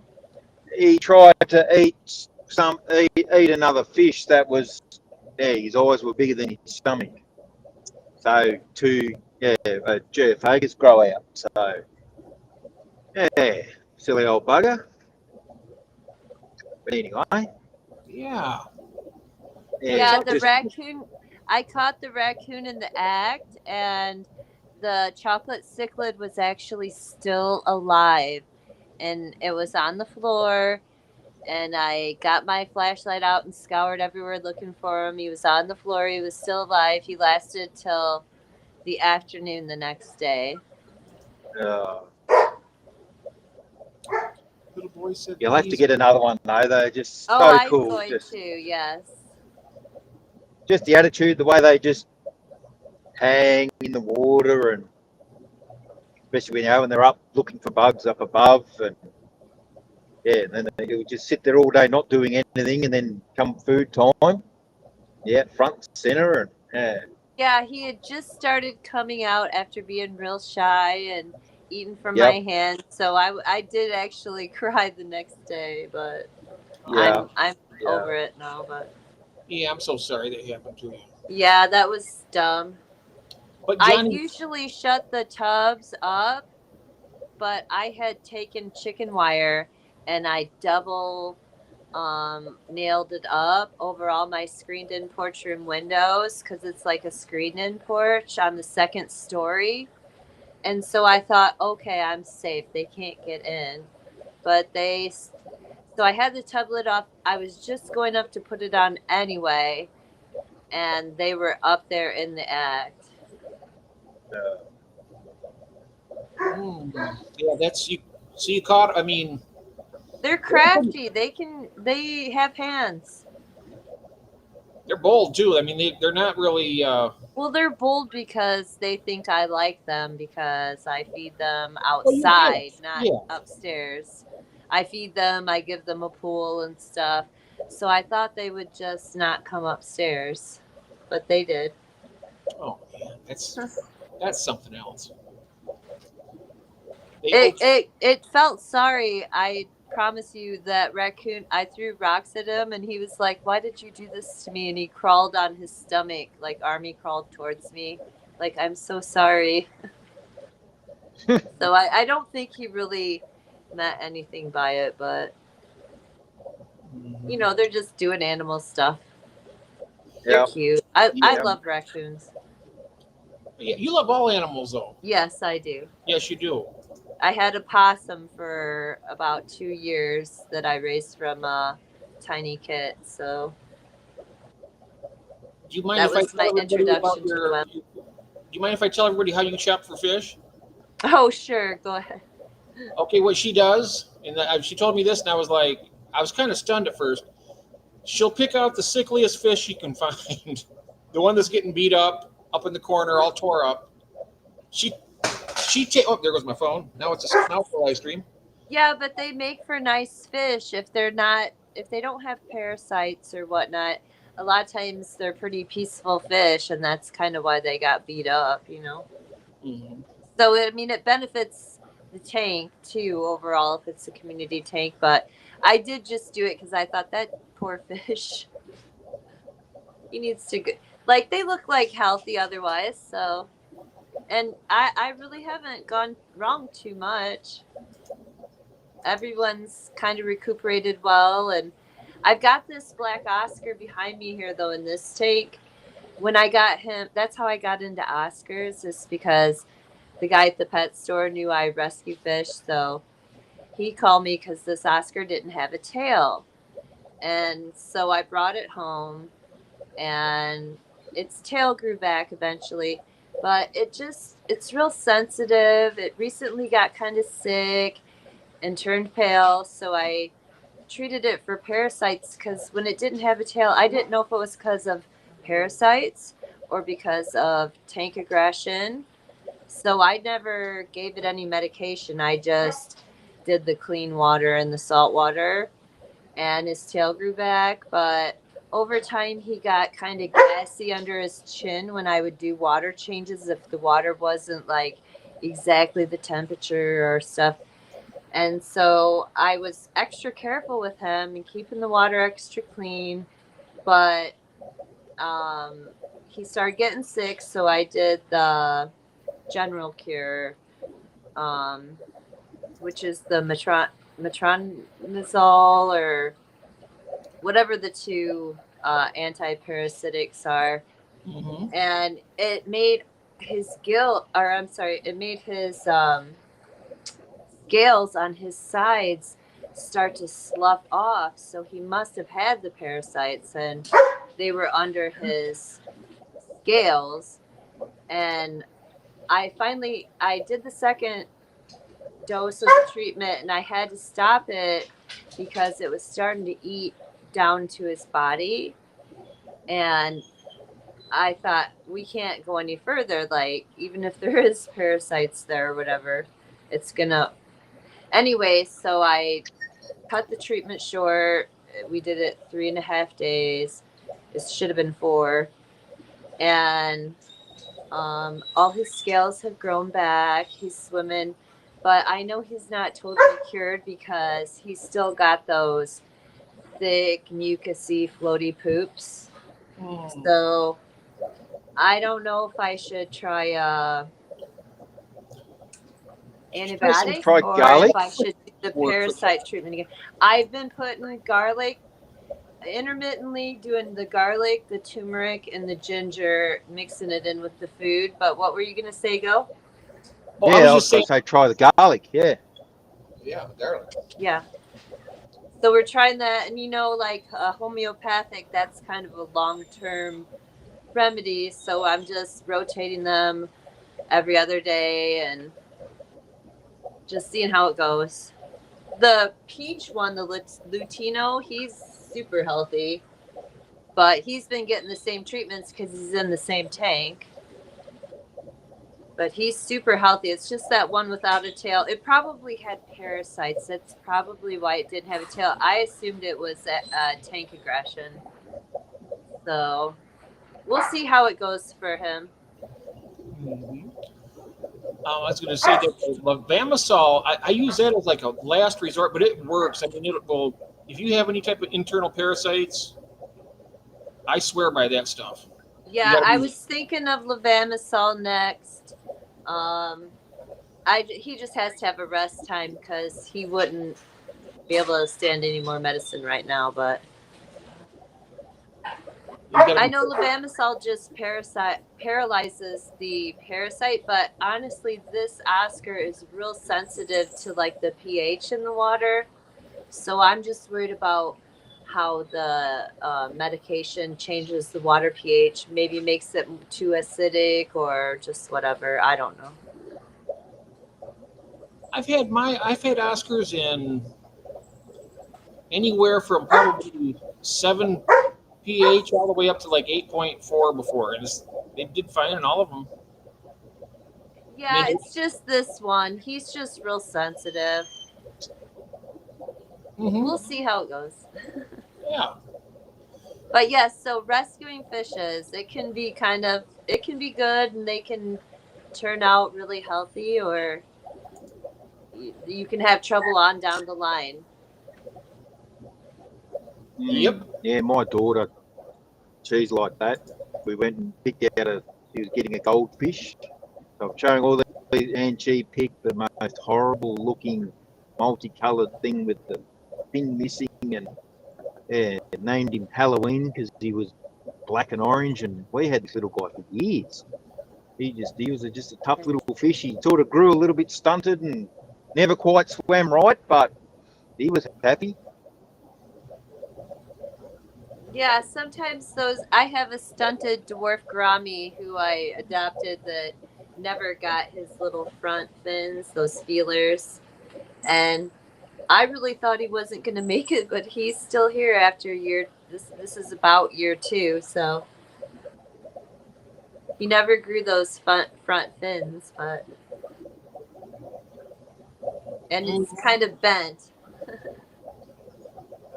Mm-hmm.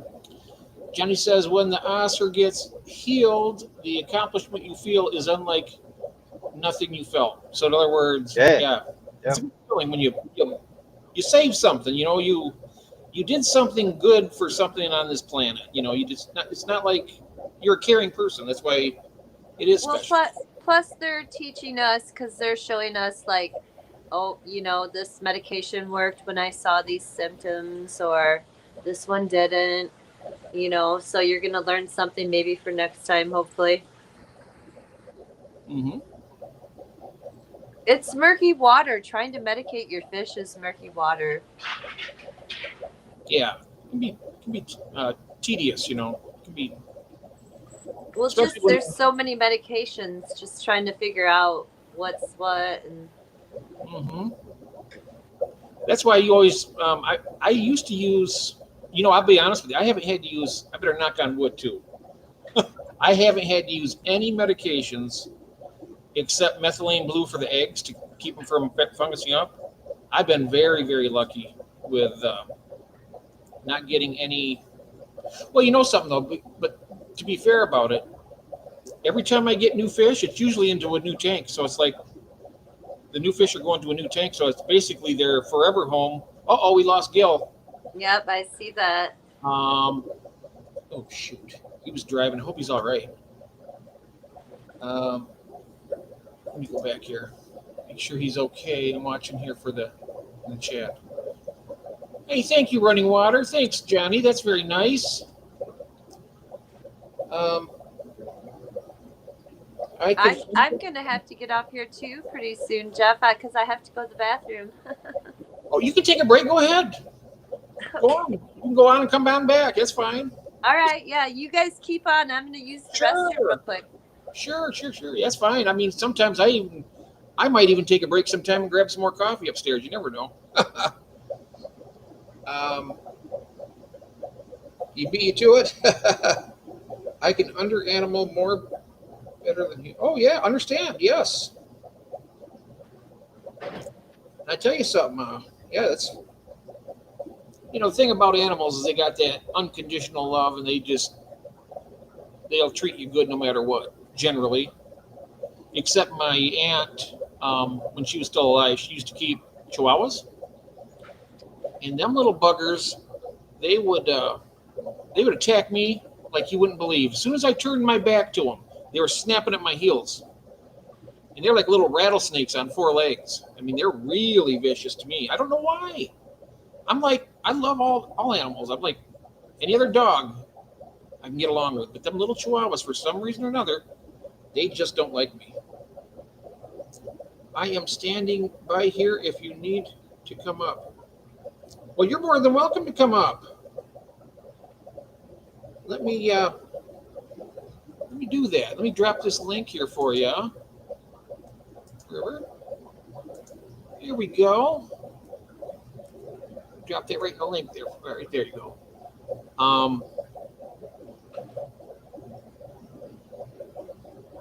Yeah, and where was I going with that now? Be right back. All right, Nathan. All right.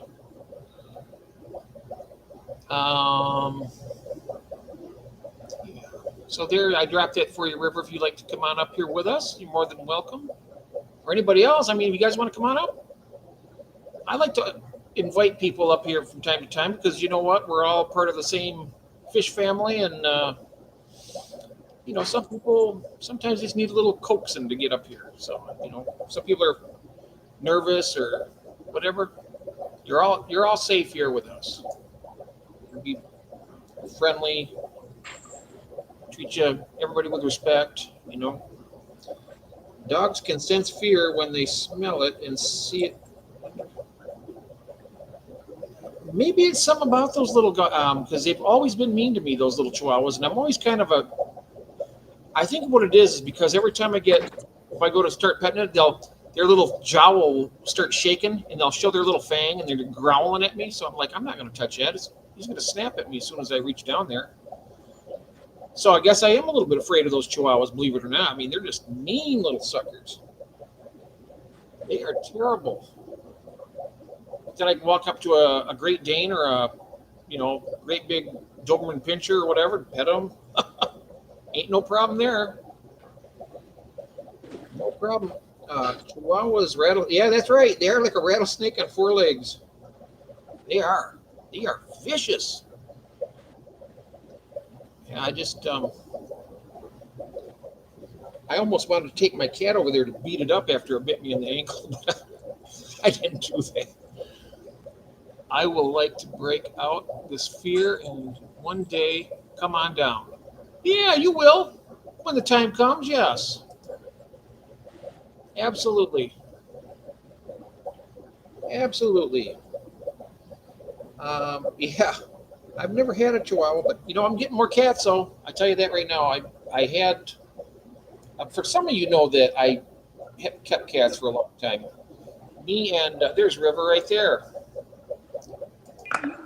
Hey, River. Hey, Hey there. How are you? I'm great, Jeff. Thanks for having me up. Oh, absolutely. Let me turn a light on back here. Okay. There we go. I've got a bonsai tree growing in that aquarium. Oh, nice. Yeah, it's quite. Let me get the mic over here. Can you hear that better? Yeah, I've got a weeping willow tree growing in my aquarium as an experiment. I'm going to turn your volume up here. There we go. Check. Yeah, that's better. So this weeping willow tree's been in there since the spring, and it's doing okay. I don't know if it's going to work or not, but the fish don't mind, and it's a beautiful planted tank. Oh, yes. It's a little 2.5 gallons, so Oh, nice. don't look too hard if you don't like fish in a 2.5 gallon aquarium. Oh, I like fish in any size aquarium. I'm not a snob like, some people are like, oh, you can't do. Yes, you can do whatever you want to do. Fish are happy and healthy. That's all I care about. Right. If they start stressing, I'll move them out. Yeah. But I had a pair of endlers. Now I have more. You know what I mean? Oh, yeah. Oh, yeah. You'll get more in there. Definitely. I have a mangrove tank out in the garage fish room, and I put 5 mangrove plants in a bonsai situation, and they're outgrowing the lights. I'm having to move the lights about every 4 to 6 weeks because the mangroves are growing so well. And I tried the black spruce and I tried the cypress, but so far the weeping willow and the mangrove have liked the aquarium life the most. And we'll see. The winter will be the test when I can't even let the light from the windows isn't very much here in the winter time. So we'll see how the plants fare. Now, you're out in the Midwest, right? Or the west part of the East Tennessee, Jeff. Oh, East Tennessee. Oh, okay. Yeah. Foothills of the Smoky Mountains. Oh, nice. It's gotta be beautiful there. It really is. I've been all over the world, and I don't find much prettier than this. Well, I gotta say, I envy you for being able to. I've never traveled. I've been to 5 states in Canada, and that's it. Homebody. Yeah. You're a homebody. Yep. Nothing wrong with that. No. Hey, can I just say I appreciate what you're doing for the community, Jeff. All of these hours and all this effort you're putting in to give us a place to come and hang out. It's really cool, and I don't think as a creator, I don't think you hear that often enough. So I want to put it out there. Well, thank you. That's very kind. Yeah, sure. I love being here with everybody. I mean, it's like keeps me here. Keeps me here. I can tell you got a real genuine heart, and I appreciate it. Oh, thank you very much. Oh, TK Tropicals is in Northeast Tennessee. I wonder what part. Oh, wow. Small world. Great Danes are the sweet. Oh, they are. Let me see here. Cats have the fastest reflexes. Oh, yeah, they do. I love my cat. I had cats for 21 years. I had three brothers from the same litter. They were absolutely jet black, and that's the only kind of cat I will keep is a pure black cat. That's all I've ever had. You know what? And they've been the best. And they got to be males too, because the females are a little more flighty. I mean, no offense to the females out there, but when it comes to cats, you want to have a male cat. I do. Oh, thank you, Johnny. I appreciate you all. That's very nice. Very nice. Jeff, what format are you using here? How are you streaming? Oh, this is on what's called Restream. Okay, Restream. I was familiar with the other one. Oh, StreamYard? Yeah. Yeah, I got that too. But I just kind of jump on this one once in a while. What I like about this one is that it keeps your setup. In other words, for my like tonight on a Tuesday night, I have the Late Owl Unite, and it keeps it right there. All I got to do is go in there and click on it and schedule it, or just go live. Whereas in StreamYard, you got to create it every single time. Yeah, it was very easy to join as well. Thanks for letting me join, by the way. Oh, absolutely, absolutely. You were riding your other guests pretty hard. Yeah, yeah, no, yeah. I take offense. Oh, don't take no offense there. And who is this? Hey, Sleeper, what's up, Lance? Lance? Didn't make it into Lance's live stream tonight with Yes You Can Barbecue. You know, I got a brand new. I like cooking on charcoal grills, and I don't have one right now. In fact, I'm ashamed to say that I haven't barbecued in almost 5 years because we bought this brand new. I mean, it's still out back there. It's in great shape. Never used it. I just want to sell it and get a nice gas grill or a nice charcoal grill. I'm sorry. I haven't grilled since the wrens nested in my grill. Oh wow! Wrens are so cute. Oh, let me take a look here. What's that? Oh, aquatics. Jeff? Oh, Jeff Cullen's Aquatics. Oh, wow, that's cool. Ah. I don't know if you can tell in the background, I do a lot of folk art. And Oh, these Oh, are I my little love folk it. art I was tokens. wondering who did all those pictures behind you. Yeah. Oh, very Nice. cool.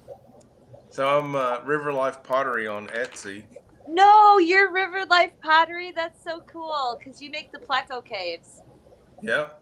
Are you going to put some in the auction next time? Because I want to get a good one. Yeah, do You that. know, I want to. I've gone back to school, and these university courses are really serious. I know. And- I know. My daughter just finished her nursing degree and I never saw her. Well, they don't have a lot of projects that line up with the Pleco Cave, so Oh, They're- darn it. they're in the stream, but I haven't waded down to them yet. But I can't wait until I have some made and can get into the next auction afterwards. Well, what about your bonsais? Do you have a bunch of those going right now or what's going on with Yeah, those? well, I did. I had hundreds, and then school helped me wipe those out too. We had a couple of heat domes or whatever, and I lost a bunch of plants because I was Closius. prioritizing school. Yeah. So we'll see. It's starting to cool off here. We'll see who made it. If I can get them to sleep in the wintertime, I'll know for sure. I've got a bog and several bonsai plants, and this aquarium bonsai is a new thing. I want it to take off and share it with the hobby, but I'm not sure if it will work or not. So we're stage one. I hate to even recommend it, but Yeah, I've we got have a to little try it or we bonsai won't going know. in my aquarium, and it's been going, but it's not flourishing, if that makes sense. Yeah. So yeah, that's how I feel too. Like, let's see if I can get it to eventually flourish. I've seen people plant it completely submerged in the aquarium, but I just don't know how long it lives that way. I think there's so many parameters. Yeah. The water quality is what we're familiar with as fish keepers, but there's photo period and the amount of light that comes in. There's so many things. And Sweet Acres Koi Farm is here. I've been watching her page a little bit. She's got a wonderful koi setup. I also have a pond, and I made a flotilla of bonsai pots for bald cypress, and I was floating the bald cypress in a bonsai pot in my koi pond because that's the perfect solution, right? I have a lot of great ideas. Some Yeah. of them work, and for whatever reason, this one didn't work. I mean, the roots are watered continually. They're never going to dry out, and Right. Bald cypress is super sensitive and it's not going to grow with wet feet. It needs sandy, dryish soil. well, actually, I've grown them If with you wet put feet just in the a creek. tips I've of the I've grown roots in. hundreds of them in a creek with wet Oh, feet, okay. Okay. I and was going to say if you get just the tips, but if you get too much in the water, that's it. if they won't sprout or grow through infancy underwater. They have to have a dry period, but after they Right. establish mature roots, they do fine underwater. As a matter of fact, I collected some while paddling my kayak across the Okefenokee Swamp and saw some, oh my gosh, some centuries old. They had to have been 100 years old, bald cypress trees. It was amazing. But this surefire method failed 100%.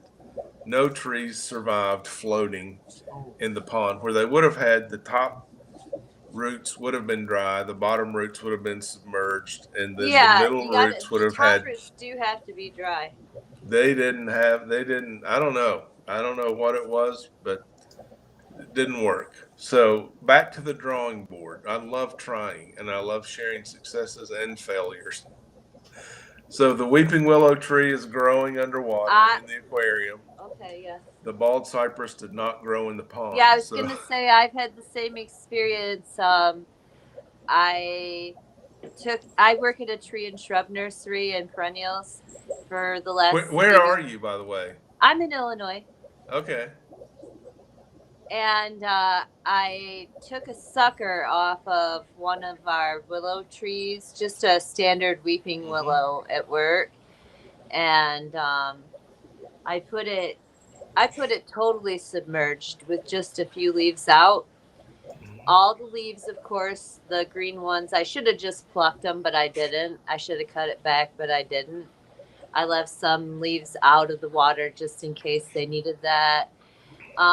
Those leaves died, so I cut it back, and now it's leafing out, totally submerged, the weeping willow. So we'll see if it will come up and grow out of the water, or will it just rot or stunt. But so far, I've rooted them in water and left them in there, and I've never lost one. Yeah, mine's coming up, and it's Crazy. a sucker. Sometimes suckers you don't cut off enough root, but yeah, this one's coming. So this could be a pretty big deal for nature aquariums, right? If we learn which trees that will grow in our aquarium.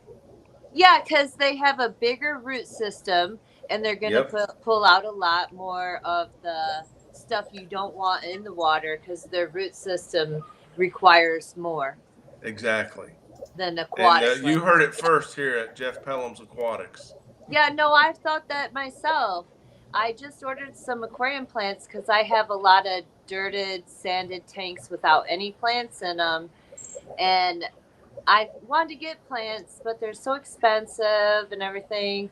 And I work at a tree and shrub nursery, so I've been just experimenting with terrestrial plants to see what I can get out of them because they cost me little to nothing.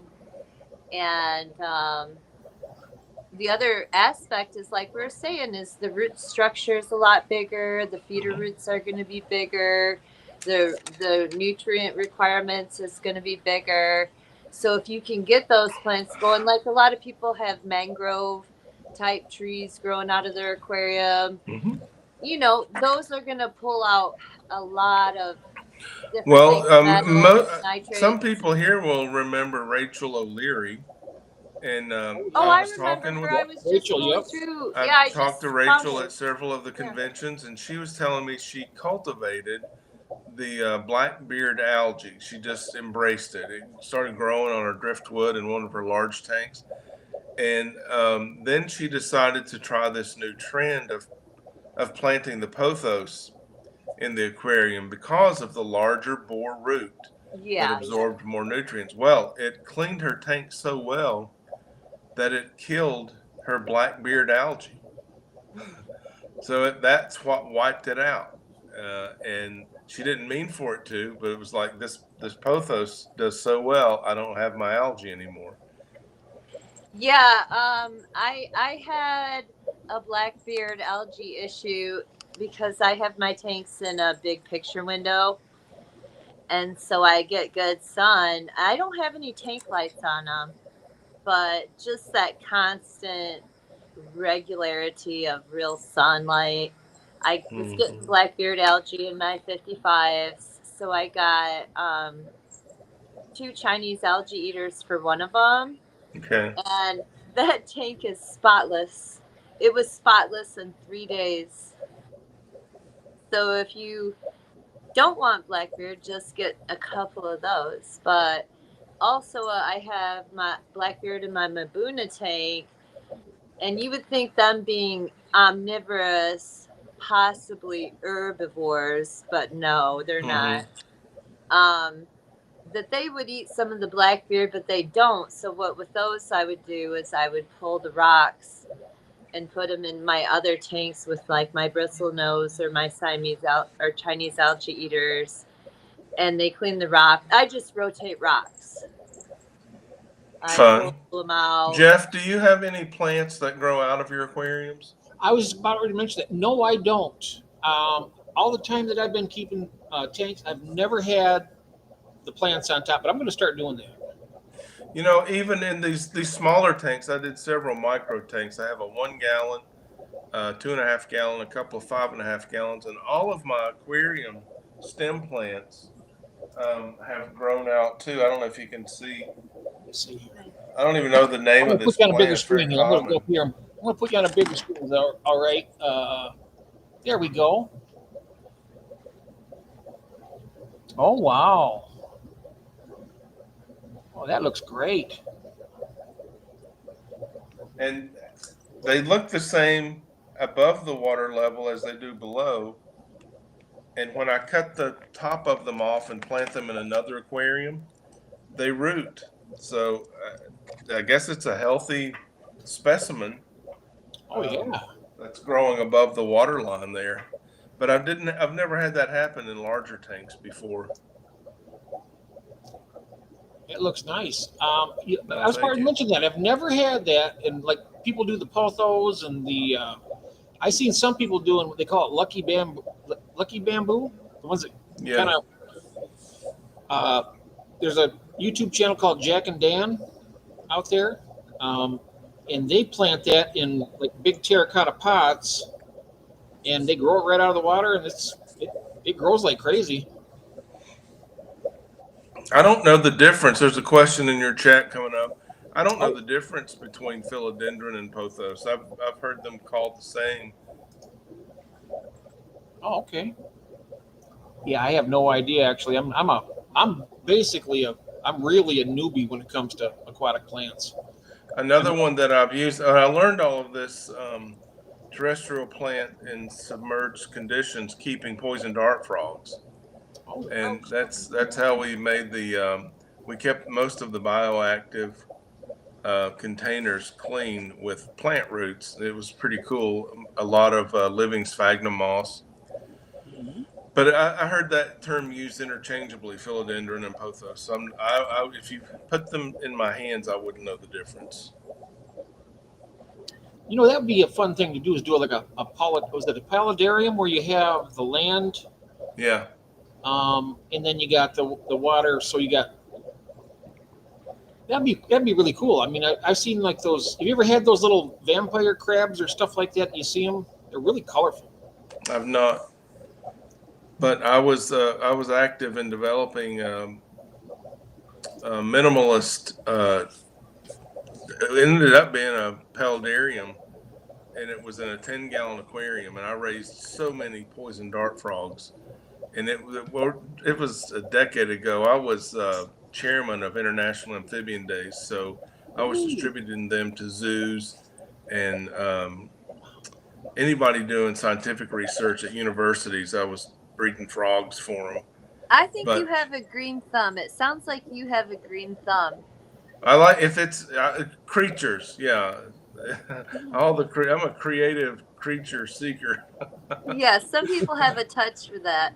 but Honestly, it's all related. Everything's related.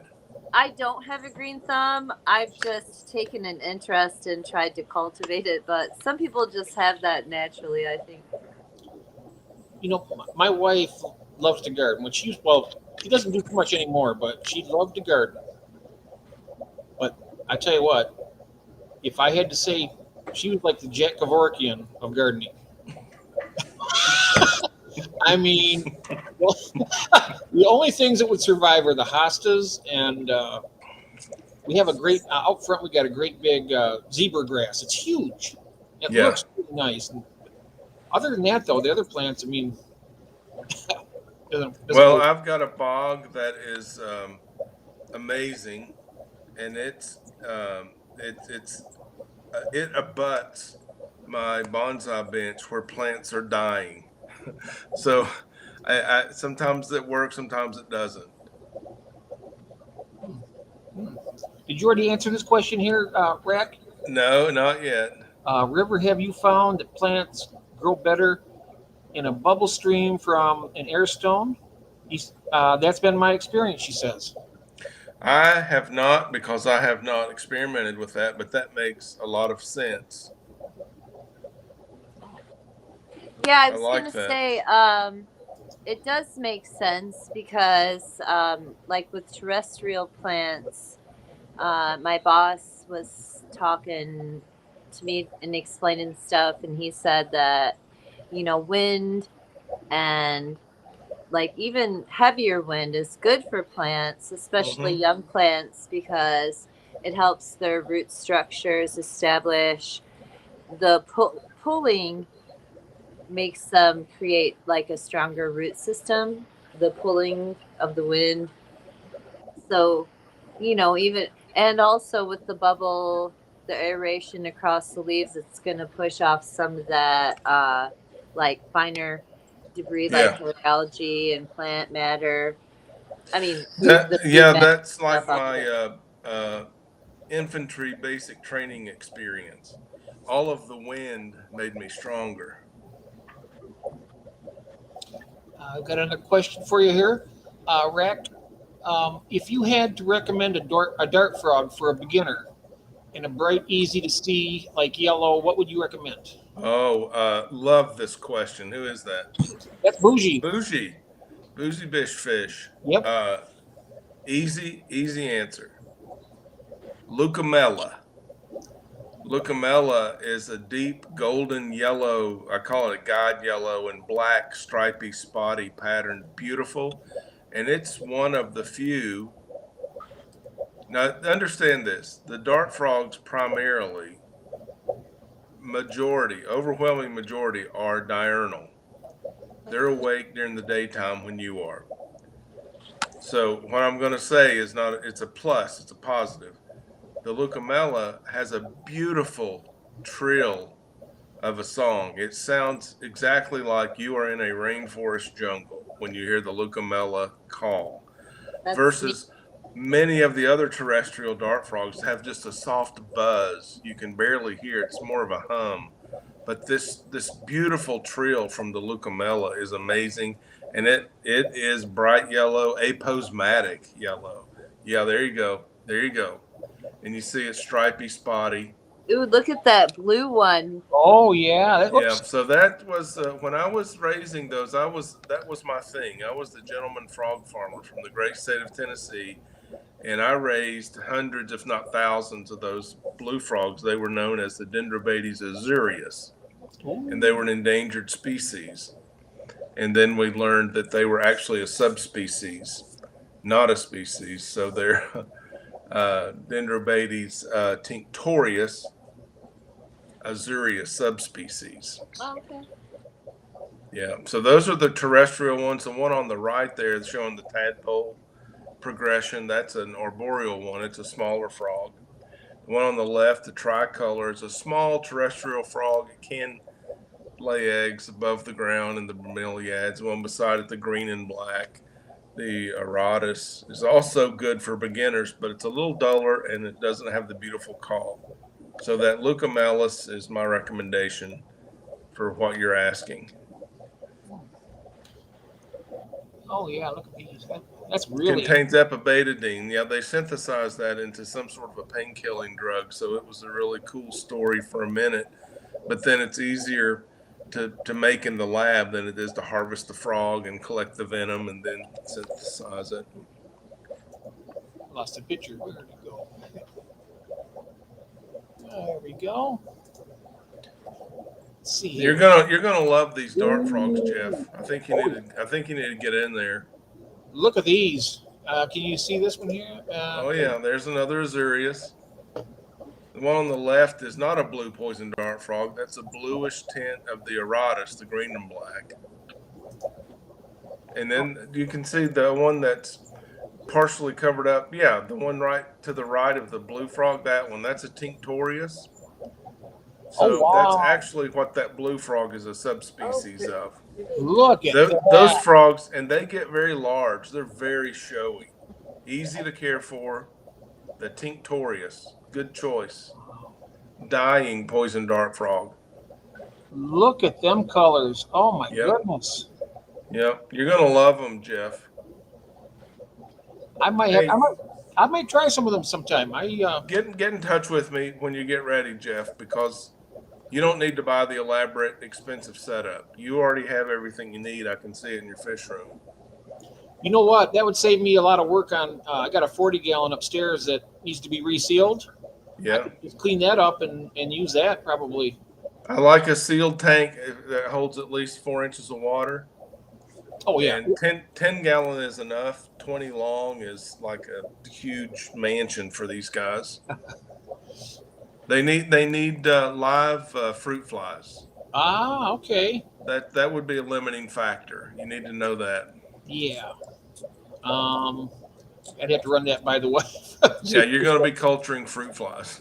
I know about those specialized diets. I found 2 praying mantises, some really good looking specimens in the last week, but I refrained from taking them into captivity because I know nothing about it, and I know about their specialized diets. But man, they were good looking praying mantises. Cool. Hey, what is you guys know Randy with Aquarium Co-op? Randy, I sounds familiar with. I don't know anybody. Vice as far as, president. like, He's got his own podcast. Okay.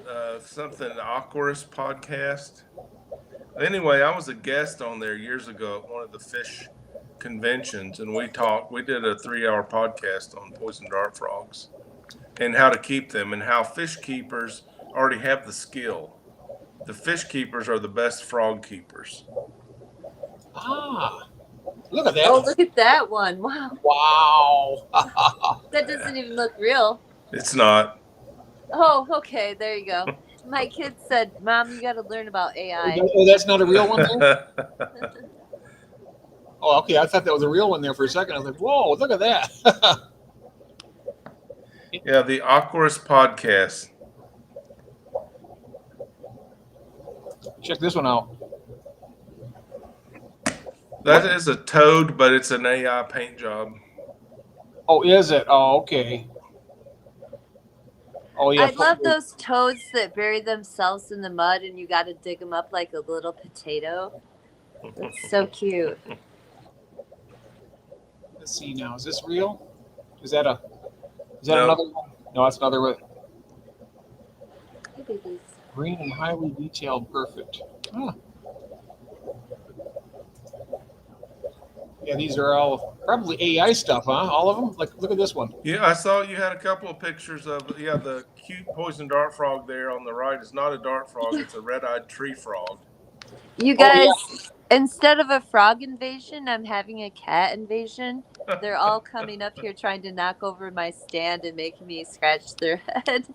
Look at that one on the finger right there, on this fingertip. See how small that is? That's a little arboreal one. That is cool. That's awesome. June, what kind of plants do you have in there? Chunky boy. Let's see here. Yeah, there's TK, Chris. He's the one that got those white clouds from you. You guys, you by know the what? way, Randy's name is Randy Reed. I apologize for not remembering that earlier. Randy Reed, Aquarist Podcast. Randy Reed, is that RIED or? No, it's REED. Oh, okay. He's an aquarium co. See, now that guy there, Jeff, he's nocturnal, right? So he's going to sleep all day. Ah. And he's green because in the daytime he sleeps on a leaf. And he's got those beautiful stripes on his side to confuse predators so that their target image is disturbed when he leaps. And when they come out and feed at night, they're not green. See, all of these frogs look identical, right? They're green with red eyes. Mm-hmm. At night, you're not going to believe this. At night, they're purple. Oh, wow. They shift to completely purple. And they're not colorful. They're cryptic. Oh, wow. Yeah. So they show them with their legs spread and they've been awakened, and they sleep crouched up like many tree frogs do. You don't see any of that color. And of course their eyes are closed, so you don't see those big beautiful red eyes. So you have to disturb a sleeping frog to see that color. Which one? The things you learn at Jeff Pelham's Aquatics. Yeah. We cover a lot of stuff here. Wow. Look at these things. Now these aren't the poison ones though. These are just That's a red-eyed tree frog, a Gallicnus calidrius. If you can find a picture of a I had red-eyed one tree of frog at those night, ones. you'll see the purple. Oh, okay. Outside. What's that? I had one of those ones outside because me and the kids gathered up some tadpoles from our reservoir pond at the tree and shrub nursery, and we brought them home to our little pond in the backyard, and they hatched, and that's what they were. And we saw them climbing up the siding of the garage one day, Now look at this one. It has 3 eyes. but not with 3 eyes. They only had 2. That's Look at two that. frogs. Was that 2 frogs? Yeah. Oh, shoot. I thought it was one. I was like, what the heck? I'm holding a picture up of the purple at night. Their little suction Oh. cup fingers are so cute. Oh, That's true. okay. Oh, yeah. Beautiful. That's purple. like a chameleon. That's a radical shift. That's what I was gonna say. If I ever had anything specialized, I would want a chameleon. But I know how much work they are and how many special pieces of equipment you must have. But that coloration of a chameleon, they're like rainbows. I have been too, Bougie. All right, so I've searched the whole internet and I've got one picture of that frog at night. So Oh, wow. they're Oh, not wow. modeling the purple. They want you to see the green and the red eye. Mm. How disappointed would you be? Be If interesting. your red-eyed tree frog became active at night and it was purple instead of that beautiful green. Mm-hmm. Let's see here. Over here. I So- just want 2 cute little African frogs for my aquarium. If anyone has cute African frogs, let me know. Oh, the African frogs? Yeah, just 2 cute ones for like a 20 to 40 gallon aquarium. Any fish will do. Had dart frogs in the past. Yeah, I don't want dart frog. I don't want anything hard to take care of because I am not like. I feel like you guys are, have like that touch or whatever. I need something that's very easy to take care of. The dart frog, the terrestrial ones are very easy. It's the cultivating the fruit flies that it's a little bit aggravating. Yeah, that I can't do that. I Yeah. tried to cultivate crickets for my opossum, and I never got good at it. They always drown in like the yogurt, even though I just put it in the tiniest cup, or I don't know. I just could never keep the cricket bin going. I've never really kept it. The only kind of reptiles I've ever kept was the leopard gecko. Those are, I tell you what, those are easy to keep. I mean, They're pretty cool too. They are cool. Well, I I'm terrified of those Dubai roaches. Do you have to use that to feed them? Oh, you don't have to feed them to the Because leopard. I don't want any Dubai roaches, and I'm not going to touch them. Oh no, I wouldn't either. Yeah. But I had I mean, What that's you always feed them? you get like crickets and mealworms. They're easy to, a lot easier than you don't got to cultivate them. You just get them and feed I missed Jeff. I missed Bougie's question. Oh, let me see here. Where was it? You think you could house Leucomelas in a 20-gallon column tank? Yeah. If you've got the footprint of a 10-gallon tank, No, that's not. you can house them. A pair of them. You're not going to get a trio is going to be cramped, but you can do it. But they're not going to have water, right? These are terrestrial frogs. I make the paludarium so that they have a terrestrial base for 85% of the surface area, and then water below, and then it tapers off with a little. What's that material called? The cross stitch material. You know what I'm talking about? The plastic sheet that you cross stitch on. Yeah. So you have a false bottom, and then it tapers off with the cross stitch material into water. And then the plants, the pothos and the wandering Jew, go down into the water to root to keep the water clean. And then on top of the dry surface, living sphagnum moss. Okay, so there's always humidity. Okay, because this is my real question, though, is how hard is that to keep clean? How far what? How hard is that to keep clean? Like, define clean, like aquariums. Do we want it pristine? No, I mean healthy for the animal. Like, how often are you gonna have? How are you gonna clean that? Are you gonna have to pull all that grid work out and all that? Never. You need what I used was a pump pressure water sprayer. And so I would water the plants and spray the algae, the sheet algae that would grow because it's so humid all the time. And I would use a turkey baster to take out the excess water. And with that water pressure, if I found the animal waste was sitting on top of the sphagnum moss, I'd just spray it, and it would help it break down and go through the moss and into the water, and then the roots would eat it. And there wasn't any maintenance of tear down. Okay.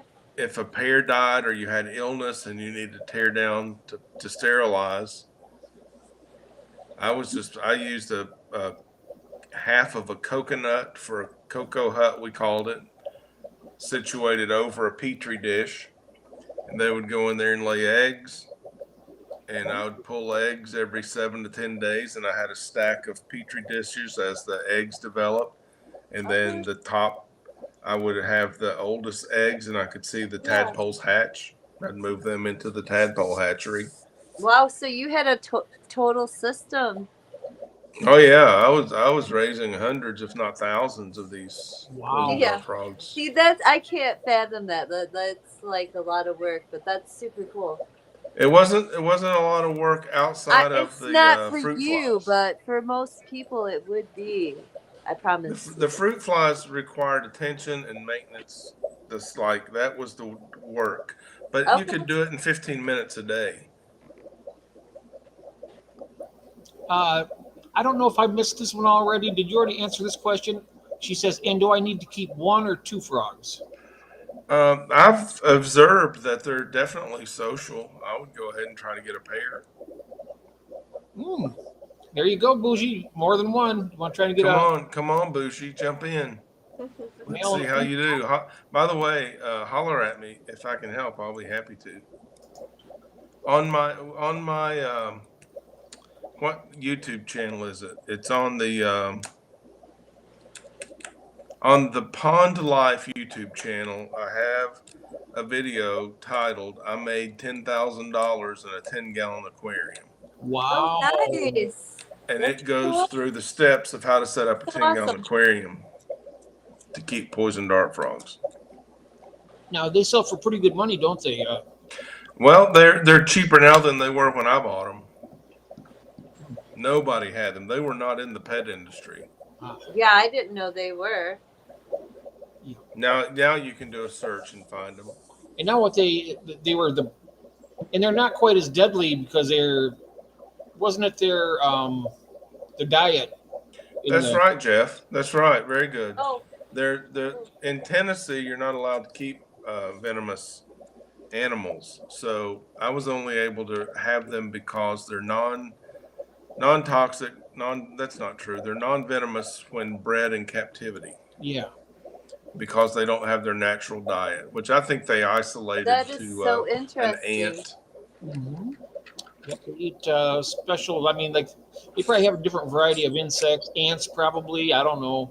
Something. Ants was big, and also these terrestrial guys. There were only like a few species that were actually deadly to humans. Some of them, they just weren't that toxic. These that we're talking about were not the ones used for hunting. They were never used to tip arrows or darts with. Oh. To I've hunt heard- with. yeah, They're I've not that potent. Now, if you put it in your mouth, you might get sick and you might die. Don't stick them in your mouth. Don't do it. So there you Yeah. go. Don't suck on the. Never. Don't lick the toad. Yeah. It wouldn't be a bad idea. Bad idea. No matter how hungry you are, just go for something else. Hey, Vinny. Yeah, that you guys know Vinny, right? Vinny? Yeah, Melvin? he's Vin Aqua 5 in your chat. Oh now. yeah, that's Melvin.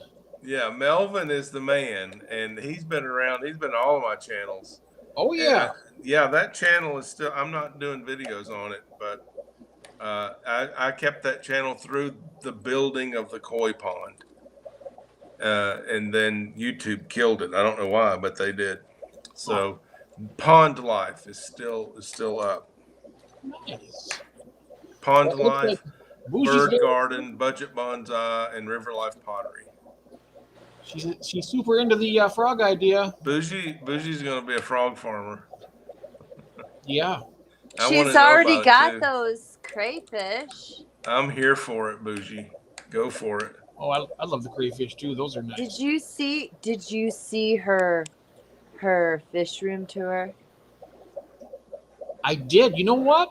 I'm glad you mentioned that. I got about halfway through it, and I got to watch the other half of it. I can't believe it. Yeah. I gotta see it. But Bougie has a cull tank, is what she calls it.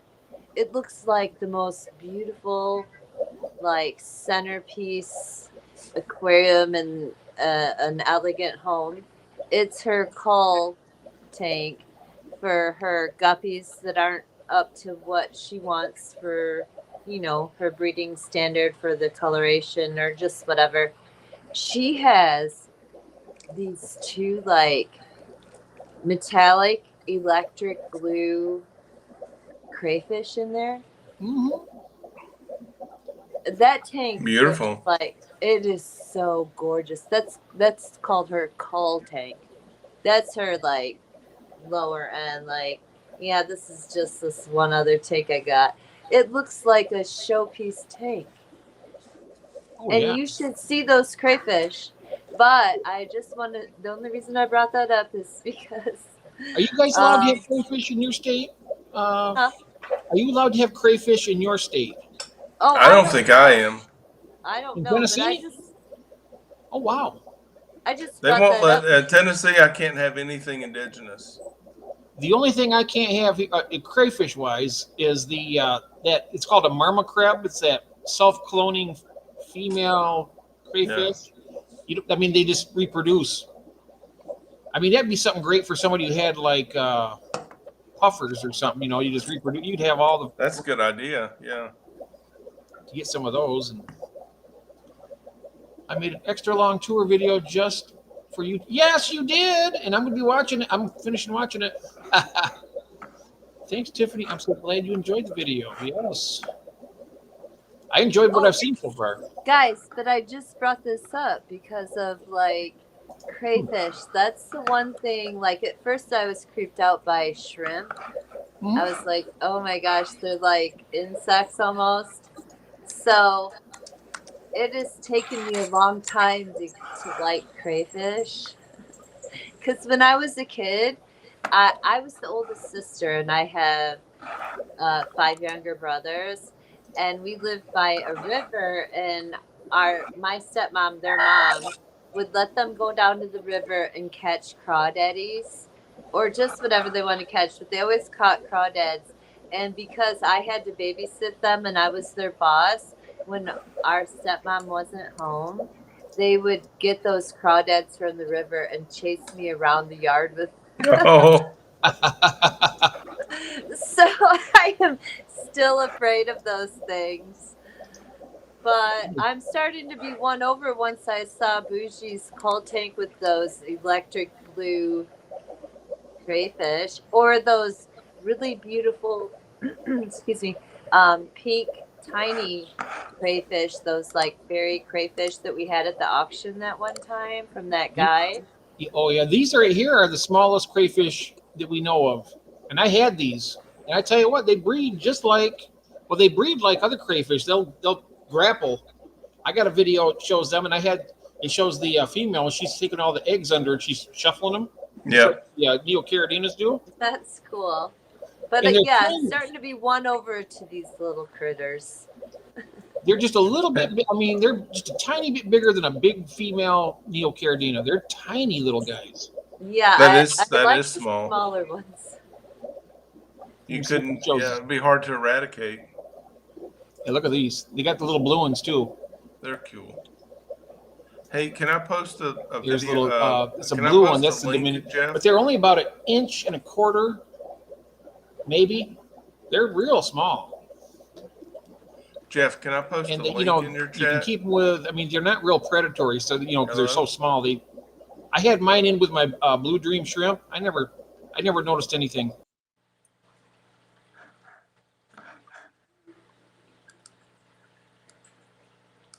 Hello? Hey, Jeff. I think Jeff froze up for a second. Jeff, are you there? He'll be there. He's just- very cold. He's frozen. Yeah. A little There he more. is. He's back. Oh, that's nice. He's work. Jeff, you're frozen on the screen. Can you hear us? Oh, yeah, I can hear you. Can I post a link in your chat? Yes, you can. Yes, sir. We got somebody else. Okay, I posted the $10,000 and a 10-gallon video link, so you can see on the Pond Life channel how to set up for a poison dart frog tank in a There 10-gallon. you go, Bougie. Nice. Bougie. Bye, Bougie. Tess. Very cool. I love shrimps. Neocardinas. Oh, you like the Skittle ones, huh? No. Yeah, I'll be back. I didn't realize I was frozen. I could hear you guys just fine. And it just kind of was temperamental there. Like you haven't been doing that until just then. Yeah, I don't know. Every once in a while, the technology gets us. Thanks for that link, Rack. Know that what I'll be watching after this wonderful late night. Yeah, you don't. I should make it not available until we're done here, so no one leaves.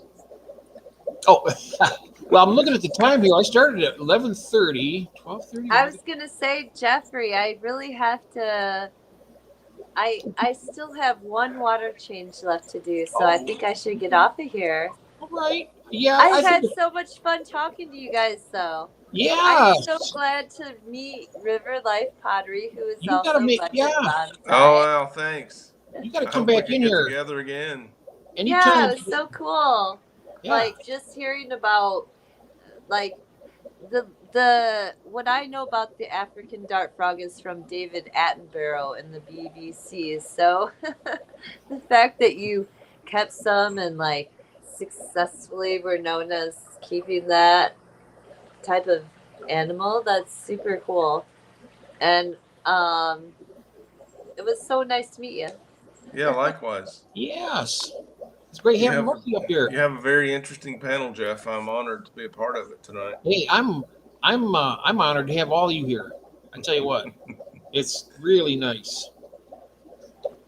And I don't know what more to say except it's an honor for me to have you guys up here. You know, Well, just say like, Bougie, let us know if you end up keeping dart frogs because we want to see you know this what we need progress. to do? We need to get Rack and Bougie and you and me up here together at some time. Yeah. Schedule it, Jeff. Yeah. This. I'll let you guys schedule. My time is at nighttime. I'm pretty much open, so I'll let you guys with your schedules get together and let me know when it's convenient. Oh, I can- guys, look, guys, my little Julii Coriodoras are doing little. Or they're doing the T action. Yeah, they're trying. They've been trying on and off for the last month. They're so tiny and Cool. ridiculous. Nice.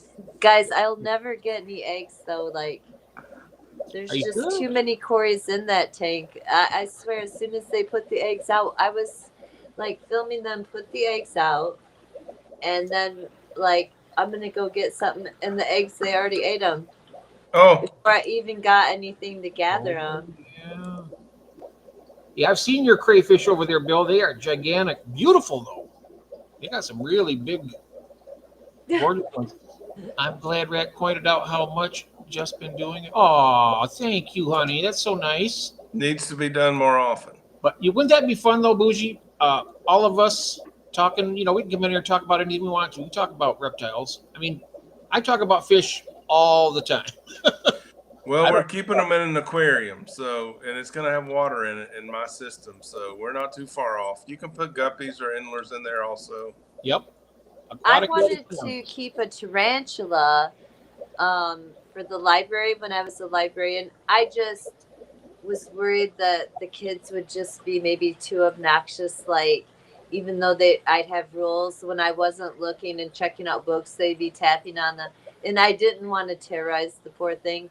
But maybe someday I would keep like a big tarantula. That's probably the only like weird terrestrial like odd. You know, creature. when I was the chairman of International Amphibian Day, there's a really cool naturalist from the Smithsonian on my board, and he told me something I'd never fathomed before.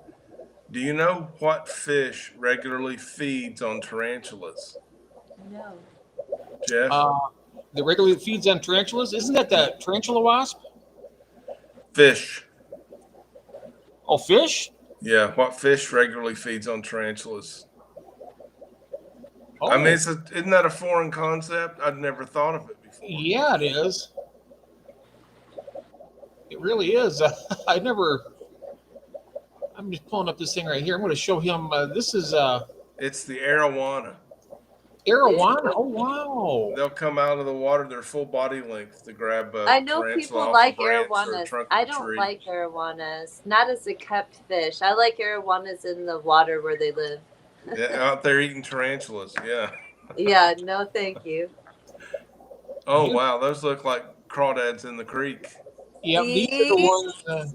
These are the ones in Australia. They're like little crabs. They're tough. Well, they also have the prawns too that people keep. But the ones my brothers chased me with were gray and creepy. They looked muddy. And they were from the mud. They got one that's called the Cherax Destroyer. Oh, I cannot like that. I don't like scorpions or Oh, you don't like crayfish? not these wild ones. No, Those blue ones look cool. I like bougies. I don't like those. Oh, okay. I like them all, but they're. No.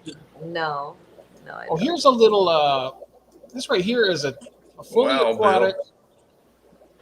It's a fully aquatic crab. They call that the pom-pom crab, I think it is. I've seen the pom-pom crabs. Oh, that's a 3D artificial crab. Okay, that's not it. You never seen the pom-pom ones? I I have. don't like that. Huh? No, I don't like that. Oh, not this one, but there's the. I'm going to show you the pom-pom. They're an actually fully aquatic crab. And they're pretty cool. You know what I think of when I see those things? I think of their pinchers like just pinching one of my favorite fish. Oh, these won't do it. These are really. Because I've seen them in tanks, those crayfish, and I've seen those videos where like, oh look at my crayfish got my platy or whatever, and I do not like that. I think I do not like that crayfish for doing that. I'll show you this here real quick before we. Here we go. Share. Yes. These guys right here, they're tiny. Okay, and look at they got those things. These are filter feeders, Tiffany. Oh, They filter feed. Look at these. This is the freshwater. Well, I like that little one that looks like a jumping spider. Yeah, that's what this is. See look how small it is in that guy's hand I right like there. that. Yep, they got those little puffy things. They catch. Yeah, I can like that. I like that. Mm-hmm. Yep. Yeah. They got these, and there's another one called the little. It's a little micro tie crab, but that's another one that's fully. And those are so peaceful. I mean, it'd probably get beat up by a neocaridina. It's so Okay, small. well, I like those. I would get those. I like that. oh, I've heard they're very secretive. I've Yeah, never, they hide. They're. I've you get never those- seen these before, but these are really cool. Oh yeah, these are the pom pom right here. So you got them little. See if is that coming up there? There it is. Those little tufts on top of their claws there. They use that to. Okay, I do like those. Those are really cute. Yep. Yes, So yes, that I like them. Pretty cool. I approve of this. you approve of that one? Yes. All right. All right. Long arm shrimp. Damn it! I just got to say thank you, peeps. It's 11 here in Washington, and it is 2:02 here in Michigan. And in Tennessee also. And I don't know what time it is here, but I'm ready for bed. It's 1 o'clock, 1:03. All righty. Premium morning entertainment. Yeah. Well, I definitely had a great time tonight. So let's be back here again. I mean, I'm be here tomorrow night at 10:30 for the usual. Good night, the usual. Julieta. Oh, look at that little. Hi there. It's a cat invasion. Thank you so much. Jeff, thanks for having me. I enjoyed talking about fish, frogs, and plants, trees. Please come back and do it again. Love I to would do love it. I'll I try would to love- make it tomorrow night if you're available. You know what? Yeah, definitely. You're going to be up here on with me. I appreciate it. Thank you so Yeah, much. man. All right, guys. All right. We'll see you all tomorrow. Have a good night, everybody. Good night, everybody. Or good day or good afternoon, depending on where you're Good at. morning. Top All of the right. morning.